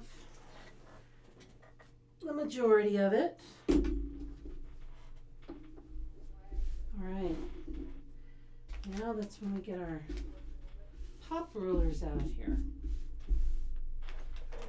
We're gonna need the 8.5 by 8.5 square ruler.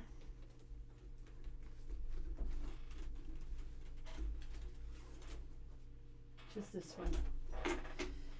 Now, you just kind of eyeball it as far as the middle. You have little arrows here.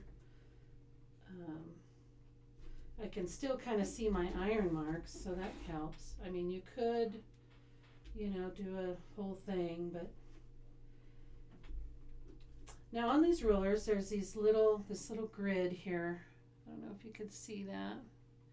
Yeah, like there. And each one of those little squares is 1/4 of an inch, and it's 4 of them, so there's an inch. We're going to want to line up 3/4 of an inch from the bottom of the 4. Okay? Now, you could get a 12 by 12 ruler and make your life easy, but this is the directions that are in the book. You could just measure 3/4 of an inch from here and mark it. So it'd be like right here, I would just make a mark right here. And then I could line up the bottom of this ruler with that line. And kind of, and I can do that so we can see, everybody can see. So there's 3/4. I'm going to move you up just a little bit out of my way here. I got glare now. Maybe if I do this, okay. Oh, you do? Oh, okay. So I'm going to line up this 3/4 of an inch line with the bottom of my 4 Are you looking forward to that? all along my 4, and I'll make a little mark I was gonna with a say, friction pin, actually, just like that. Okay. good for you. Now I can just line this up. So I'm going to kind of eyeball. I'm going to line the bottom of the ruler up at that mark I made. And I'm going to kind of eyeball and see if I have this Well, yes. pretty straight. I do have arrows. I do have my little folds. So I can kind of tell. It kind of looks like I line up with this satin stitch on the 4 here, maybe, you know, if you like that. It's, you know, you just got to kind of, it doesn't have to be, I mean, if you're really, you can take out rulers and make all kinds of marks and do all of that. But I find, and then, okay, I find just eyeballing it, I mean, you know, that's what I did with this one. I just eyeballed it. It looks pretty good, you know. So what we're going to do is we're going to mark each corner on each side. So this side, So we'll have to look at that and see what. this side, this side, Right? all 4 corners. We're going to make a little mark. Okay, doesn't have to be big. You can see that, right? We're done with the orange pop rulers. See, we got our corners marked on all 4. Okay? Absolutely. Now we're going to take a regular ruler. How many layers? Just a regular ruler. 2. Oh, that's not bad. And we're going to go out 1 inch outside of this line on all 4 sides. So we're going to line up the 1 inch with that on this bottom and this and the top. Okay, can you see that? See if I can't get that to focus. See my pink line under there? I'm lining it up on the 1 inch out, and I'm going to cut 1 inch outside that line. Okay?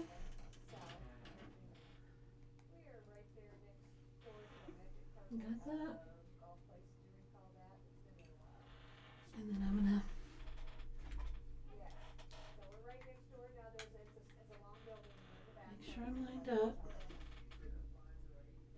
Lined up there, lined up there. Where's that line? There it is. There it is. Okay. And I'm gonna cut. Okay. Yeah, right, and our hours are. And I'm gonna turn. I'm gonna do the same thing. Line up 1 inch, 1 inch away from that line. And I'm gonna cut.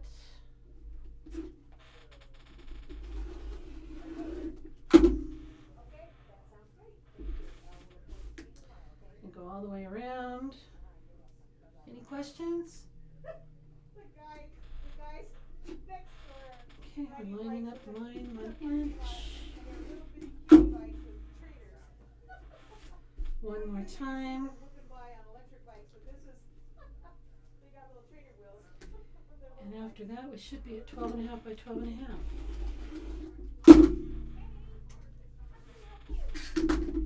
Well, I'll tell you what, I'm surprised that nobody has gotten, And our you know, back fabric, I know, because they roll around here, you know, like last night. just somewhere in my mess here. Oh, I put it over here. Yeah. You've cut your back fabric 12.5 by 12.5, so it should fit. And look at that. Fits pretty good.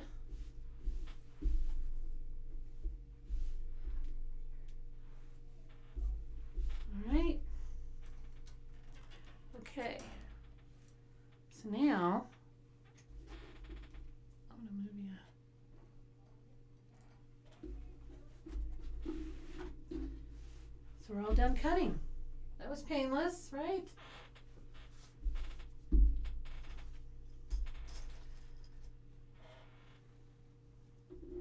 So we're gonna put some clips in here.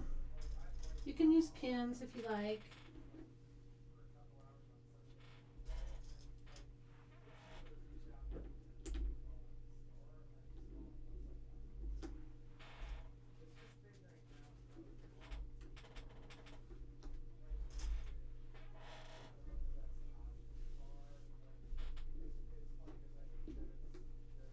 Just need a few. And we're going to sew around this at 1/4 inch. But we are going to leave an opening down here, so let's make the little marks so we don't forget. About 4 inches. Right here and right here. We're not going to sew there. We're going to, oh, sorry. So we marked here and we marked here. I just kind of put 4 inches in the middle. And we're not going to sew right here. That's where we're going to turn it. Okay.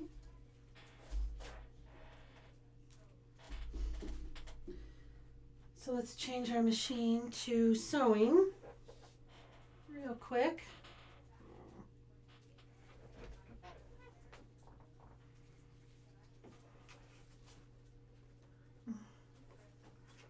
Screwdriver. Oh, here we go.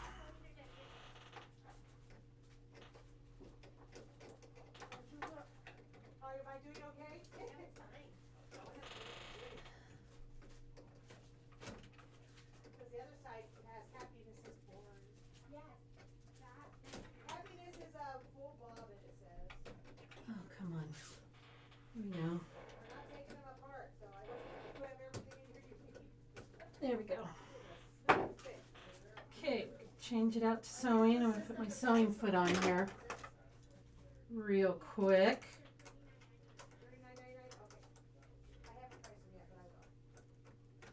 The ones that are complete. Tighten that up. Okay.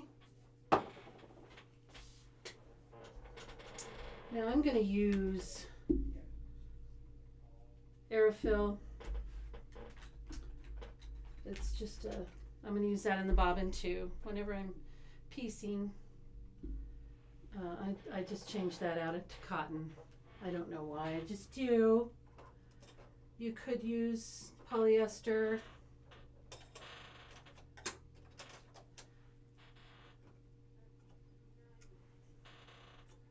Okay.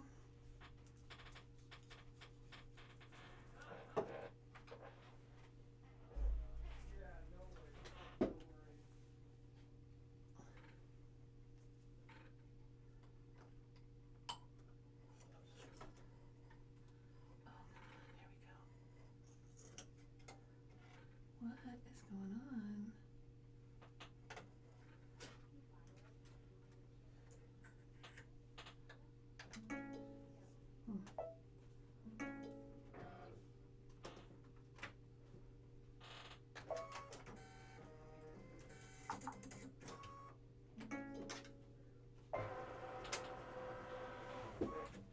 All right, put my bobbin in.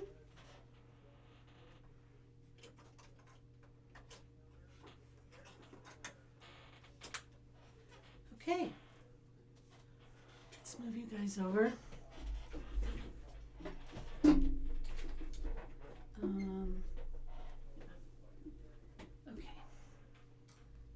here we go. And I'm going to put you at a little different angle because it's kind of hard for me to sew with that right on my face. Okay. So I'm going to use stitch 130. I'll show you that one.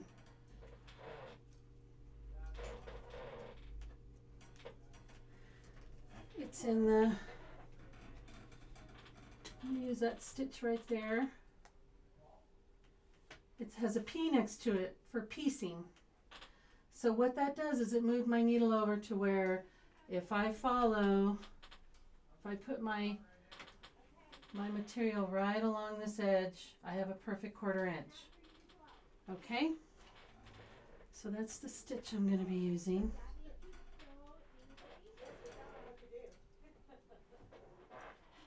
And I'm going to start on my mark. Oop, I want to go this way, right? I'm going to start on my mark where I'm going to leave my opening. Whatever you want, honey, right? And I'm going to put my material lined up right on this edge.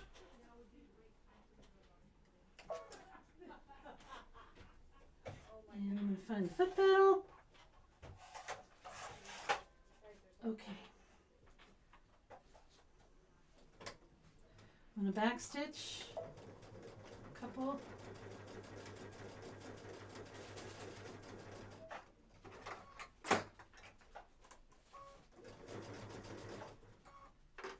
Now I want to end a 1/4 inch away from here. And the way you do that is you have little marks on your foot there.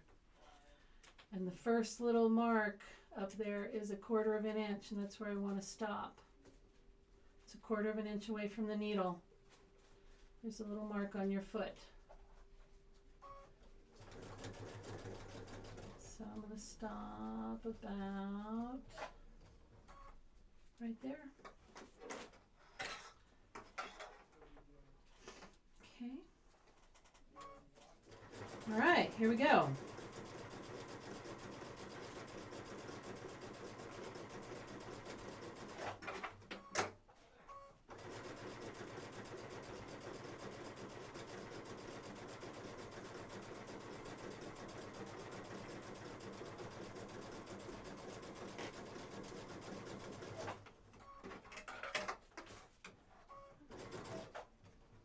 Okay, that looks good. Oops, well, it looks like I needed one more stitch. There we go.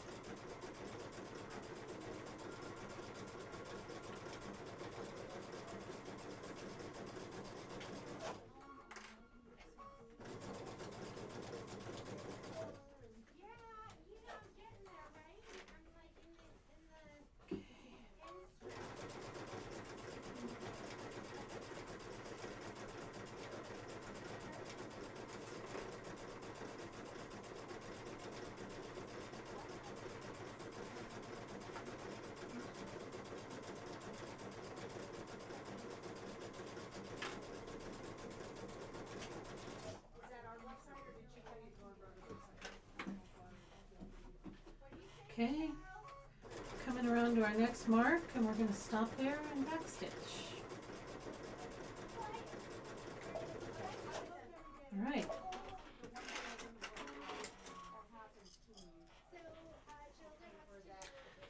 Back over here. How are we doing? See?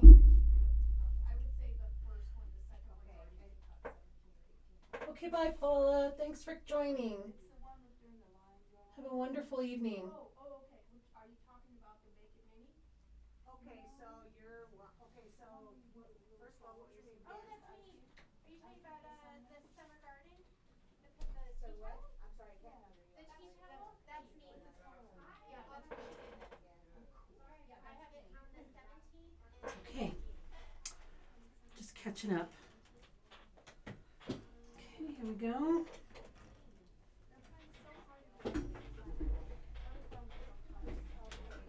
Oopsies.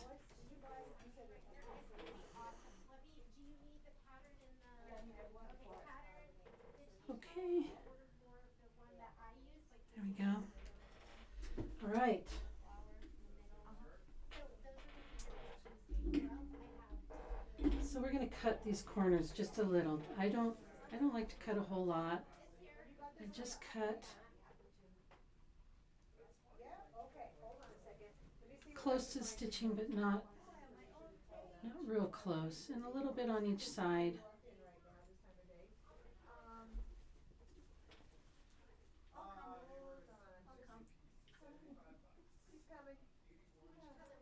Okay, it looks like that. Let me go grab you a pattern. Jeannie, can I take over for you? Your alarm just went off. Oh my god, yeah. Noah just found this, but she gets the pattern for $8.50 instead of $9.99. And then the class, it's $25. It's under summer garden. Okay. And I'll have your pattern in the class, and thank you so much, because I would have forgotten. And I have to pay for the class. Yeah. Now, is that yours too, or? I already paid for this, Okay. so we're good with that. One more. I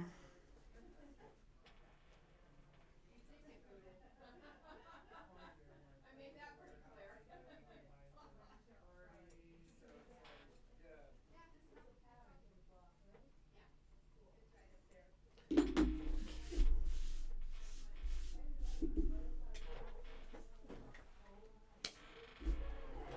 Okay. So we're going to want to do a little, here we go, heating up my iron. I don't hand stitch, and I don't stitch around the edge of this, just because you have the buttonholes. So what I use is steam-a-seam. And a little trick, when you have this, iron it up like that, and bring in. If you iron this up, this little flap here, your 1/4 inch, you can lay your steam-a-seam down there and put it on here, and then when you turn it, it's so you're not fiddling on the inside trying to get that steam-a-seam on this little tiny 1/4 inch. So I'm sure I have steam-a-seam in here, yeah? I think I see some up there maybe. Okay. So let's iron it. Oh.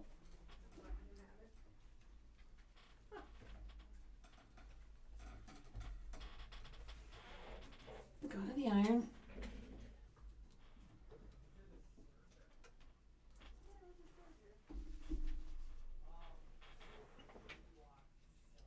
And we're just going to flip that up. I know it's hard to see because it's all cream colored. But you see, I just have it folded up, flipped up 1/4 inch. And I'm just going to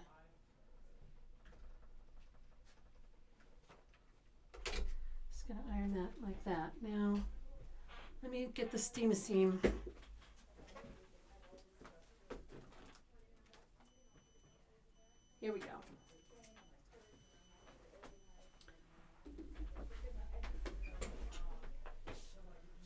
So we're going to take the steam seam.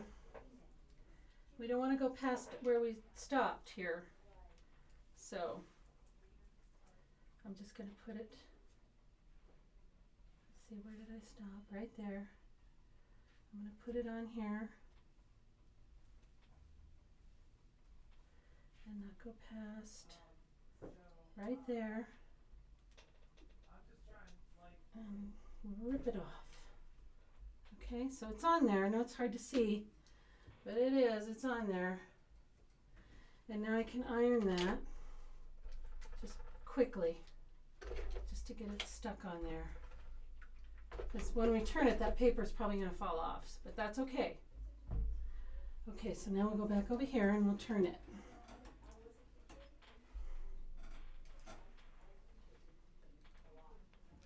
Okay.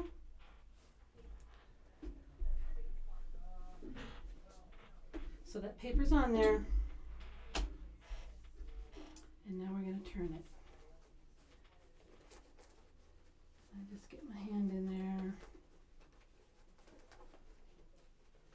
Don't worry about the corners so much until I get it all turned, because it just was too hard.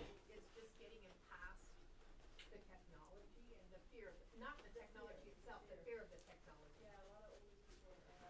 I will use a turner to get those corners, a point turner, afterwards, after I get it all turned. Okay. So that paper's coming off. It's okay. Might as well just take it off, right? The steam seam is still on there. It's not sticky or anything. So I'm gonna get my point turner. This is the one I use. It's a Clover, I think. Is it Clover? It says something on there. Japan. Oh yeah, Clover. Mm-hmm.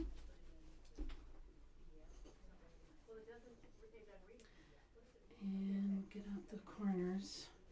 Yeah, I would say take a picture of the signature up close with your phone. You can always size it. The best thing is to have the least amount of stuff around it. Take a picture, use the There's another corner. snap out, send it to the design center. It's going to open to the design center. Or I can design. I'll try that. Same thing. Yeah, try that. Thank you. I will We give ended that up a doing shot. that ultimately, there was a gal that I helped, that came in the store that had a picture that her And then our last 25-year-old corner. daughter had drawn for her dad for Father's Day when she was 5. And we were trying to scan Okay. it, just couldn't get a really good scan on it before we had the, Now because we have the steam seam on there already, have a good scan going and it didn't, and I'm like, you know what, go home, and it's folded up, like, take a picture with your phone and send it that way. She so called I'll me back. get you down in there. Fine, perfect. Yeah, so see if that works for you. Yeah, because this woman's grandmother died, and she sent me this half-made quilt finished for her. Okay, all we're going to do is Oh, she'll love it. fold that to bring it kind of even with it, Yeah, it's pretty. It's and it should come together pretty good baby clothes in the 70s, so Oh, how fun. on both sides. Yeah. But yeah. Yeah, I think 70s was the era of caniculon fabric. Do you remember caniculon? Yes, I See, because the remember. steam seam's already on there, you don't have to fuss trying to get it in that little opening while you're trying to fold that and do this, and that way it's already on there. So we'll take it over to the iron, and that's the first thing we'll iron, and then it'll look pretty good. So let me do that real quick.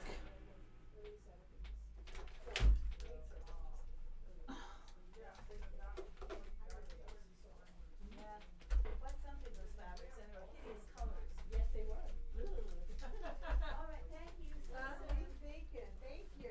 How are you When guys you're doing? ironing, be careful. Don't tell them to be careful. Let them be reckless if they choose. Be careful. Well, I guess you could iron over the glitter a little bit.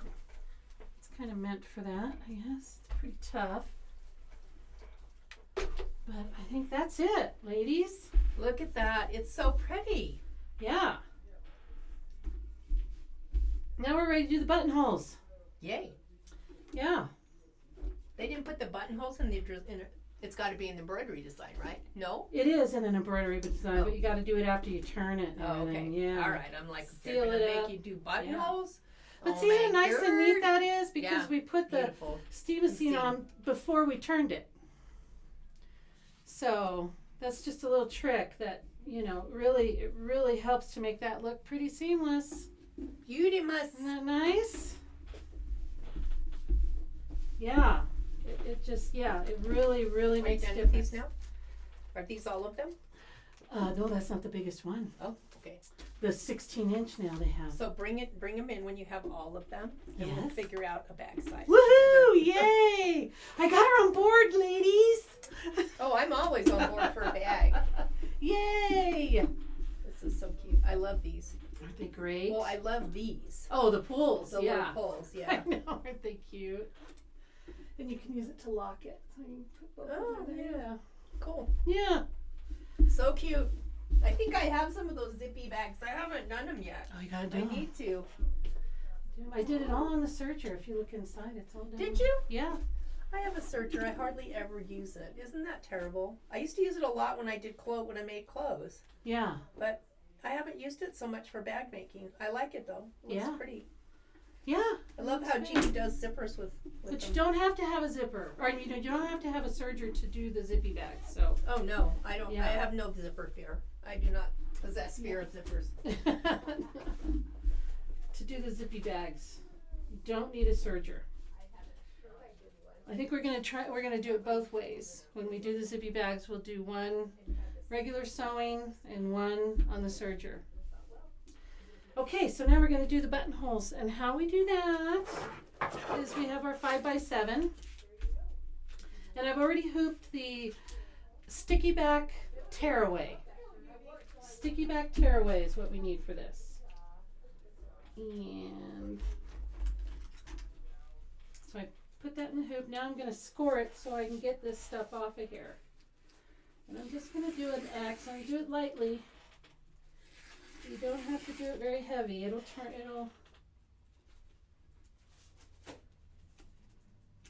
will lift up.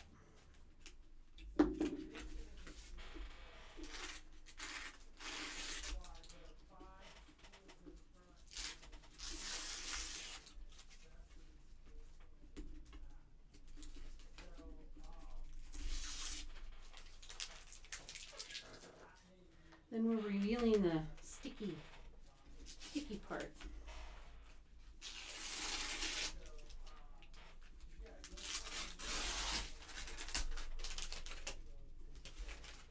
It's kind of satisfying ripping this up.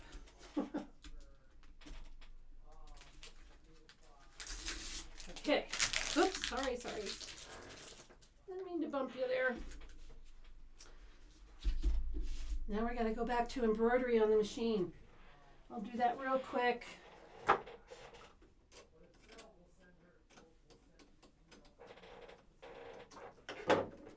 Just take a second. I'm gonna change back to our embroidery thread.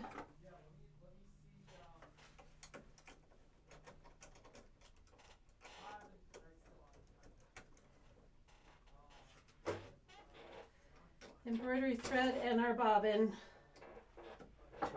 Pre-wound bobbin white.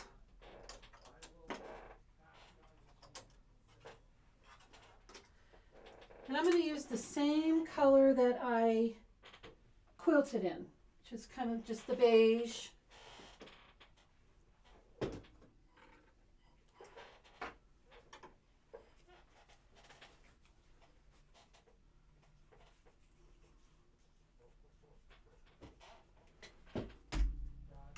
Okay, I'll show you.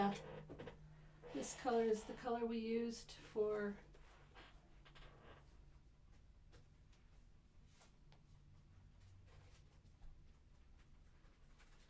it's ES812. Exquisite. And that's what we're going to use. And just our pre-wound white bobbin. Get her threaded up here.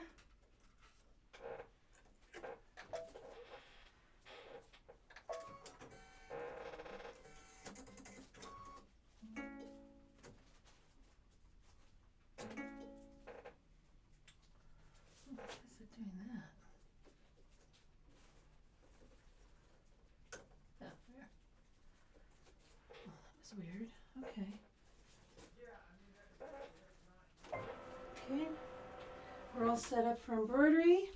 I'll move you over there.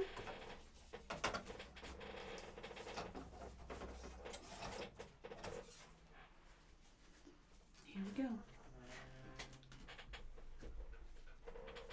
Okay, so show you the file we'll be using.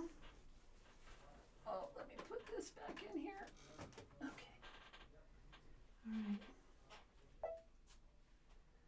USB. Oh, did I put it in that one? I did. Okay. So we're going to use this one. These are the buttonholes. We're going to set. We don't have to do anything, so we're just going to do embroider.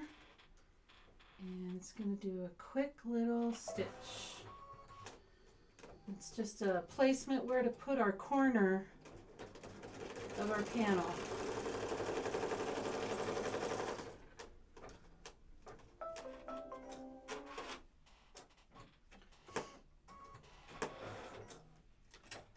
I'll move you over here and I'll show you.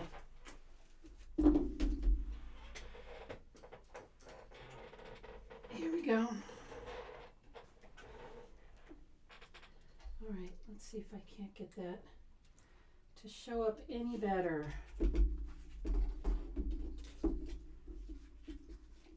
You see that? See that corner? Right there. We're going to put our left hand upper corner in there. I gotta move him up. So put the corner in there, line up the sides, line up the top. Kind of smash it down so it gets stuck. And over to the machine we go.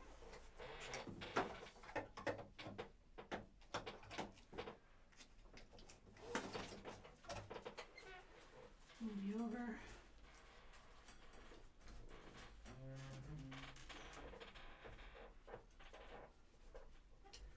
Look at that. I guess that's okay. Could have got it a little closer. I think that'll be okay. Okay, ready? Here we go.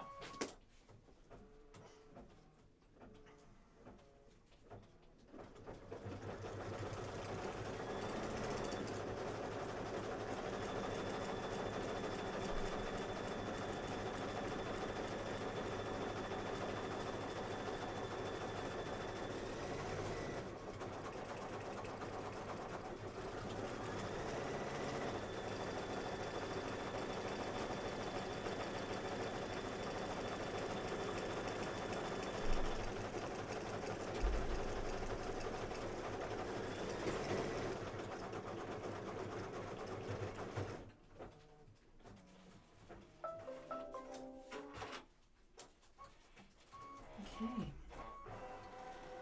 Now I can do this probably right here. So what we're gonna do is we just pull it off of there because it's tearaway. See that? Pretty cool, huh? There. Left a hole, but that's okay. We can still use it. Now it's gonna do another placement for the upper right hand corner.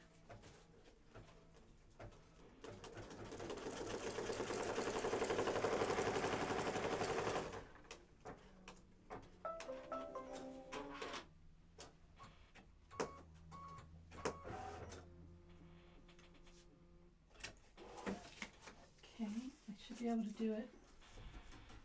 Should be able to do it here. Let's see. So the upper right hand corner here, this one, we're going to put it on here, line up the side, line up the top. That looks pretty good. Well, that's not pretty good. Here we go.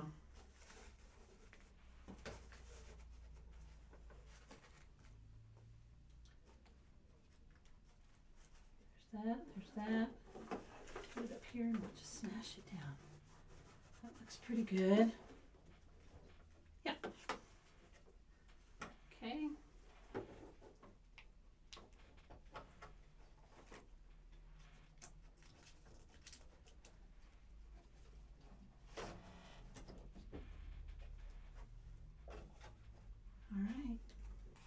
Make sure I didn't move it. We're good.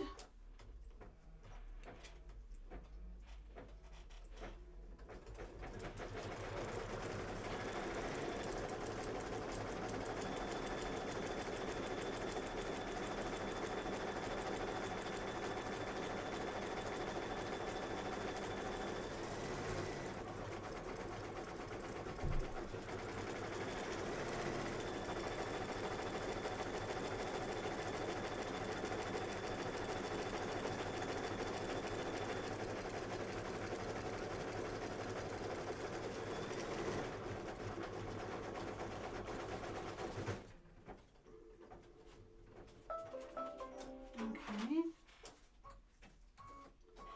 What are you doing?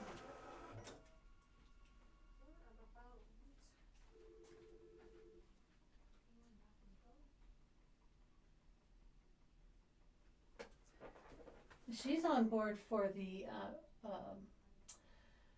Michelle is on board for the clear blue tiles bag. The one we will have to design our own dimensions on because there isn't a pattern out there for that. Okay, we're going to pull that off just like we did the other one. And it's going to stitch for the bottom. It's going to be the bottom right hand.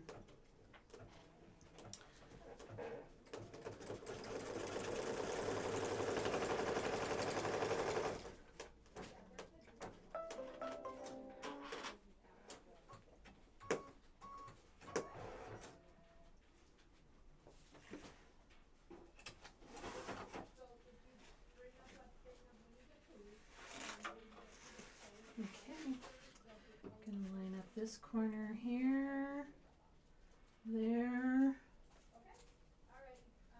and right there. It's pretty good. Smash it down. So that was Stephanie's wall. She called to say that she didn't have the Disney thread colors, that none of these colors were the Disney thread colors. I said, well, they're not marked Disney. Did you bring the design up?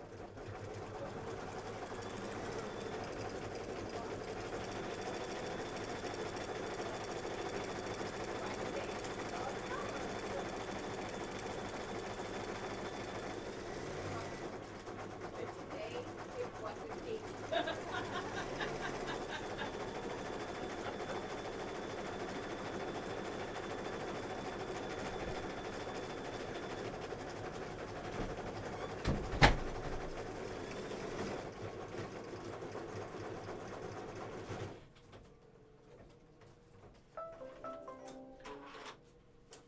All right.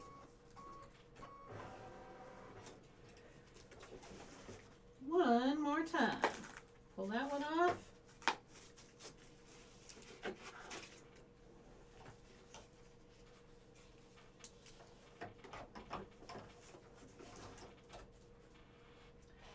And stitch that corner. It's our bottom left.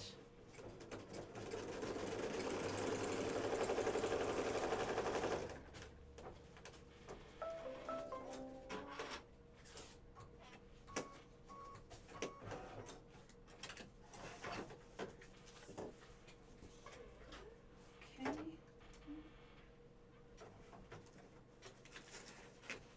And over there. Line up the side. Looks good. Line up the perfect. First try. Here we go.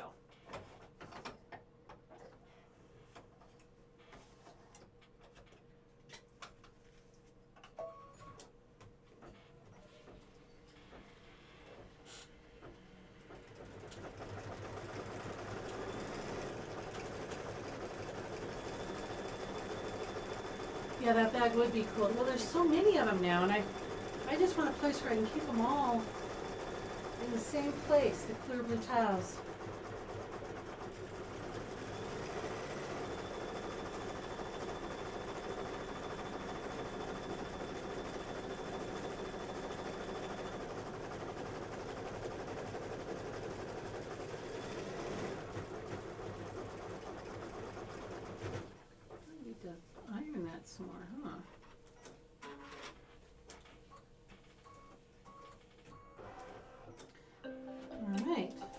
last one.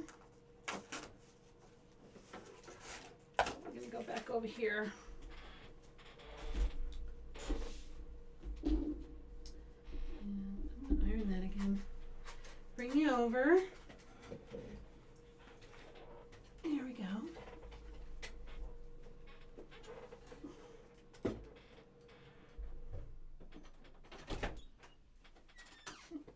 What cutie patootie is that?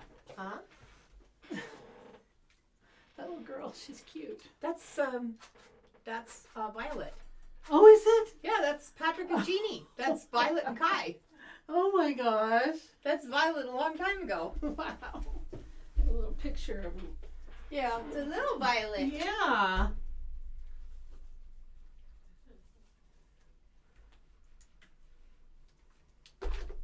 Okay. Before we open these up with our And then look at those little pictures of Kai and Violet on there. seam ripper, I'm surprised because both of you have I suggest you put some fray block on them and let them dry. Okay? Because these are so close. That slit is so close to those stitches Yeah, that that's what I'm looking at the picture. if you get off just a little bit, they're just going to come out. Yeah, you both have But dark hair. not if you do this. If you put this on here, let it dry. Gotta shake it.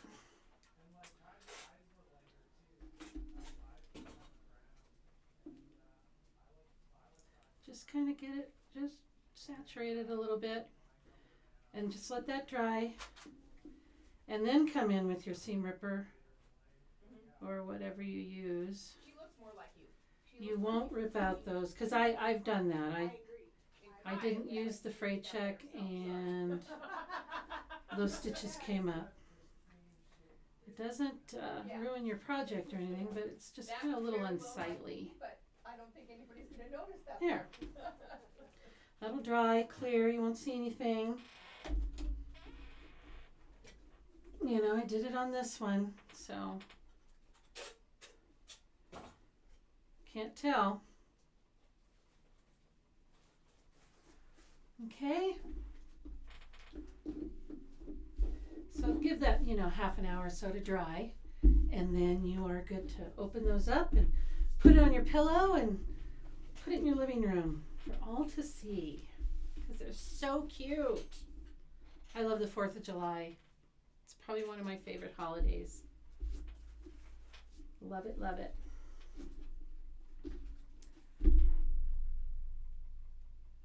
How are y'all doing? Any questions?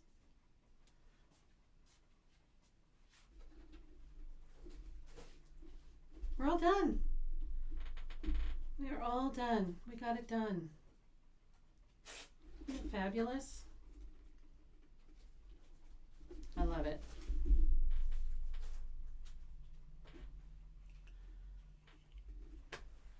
Well, thank you all for joining me. Sticking it out, I know, boy. On the East Coast. Probably getting ready for bed. I appreciate you. Don't forget to like and subscribe. It helps out the shop.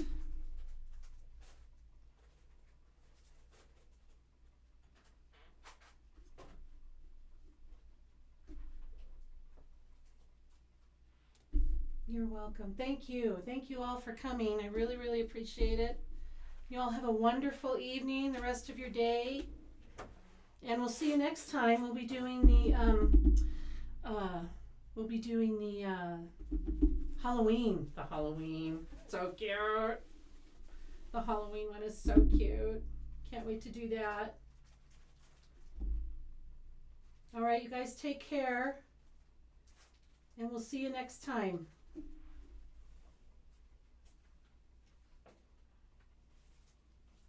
Of course, I don't know how to end this.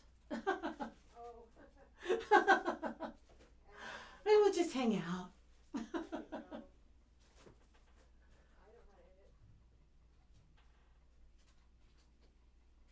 There's no obvious button. Oh, here it is. End stream. Big red letters. Look at that. All I had to do was look. All right, you guys, take care. Thank you again for joining me. I appreciate all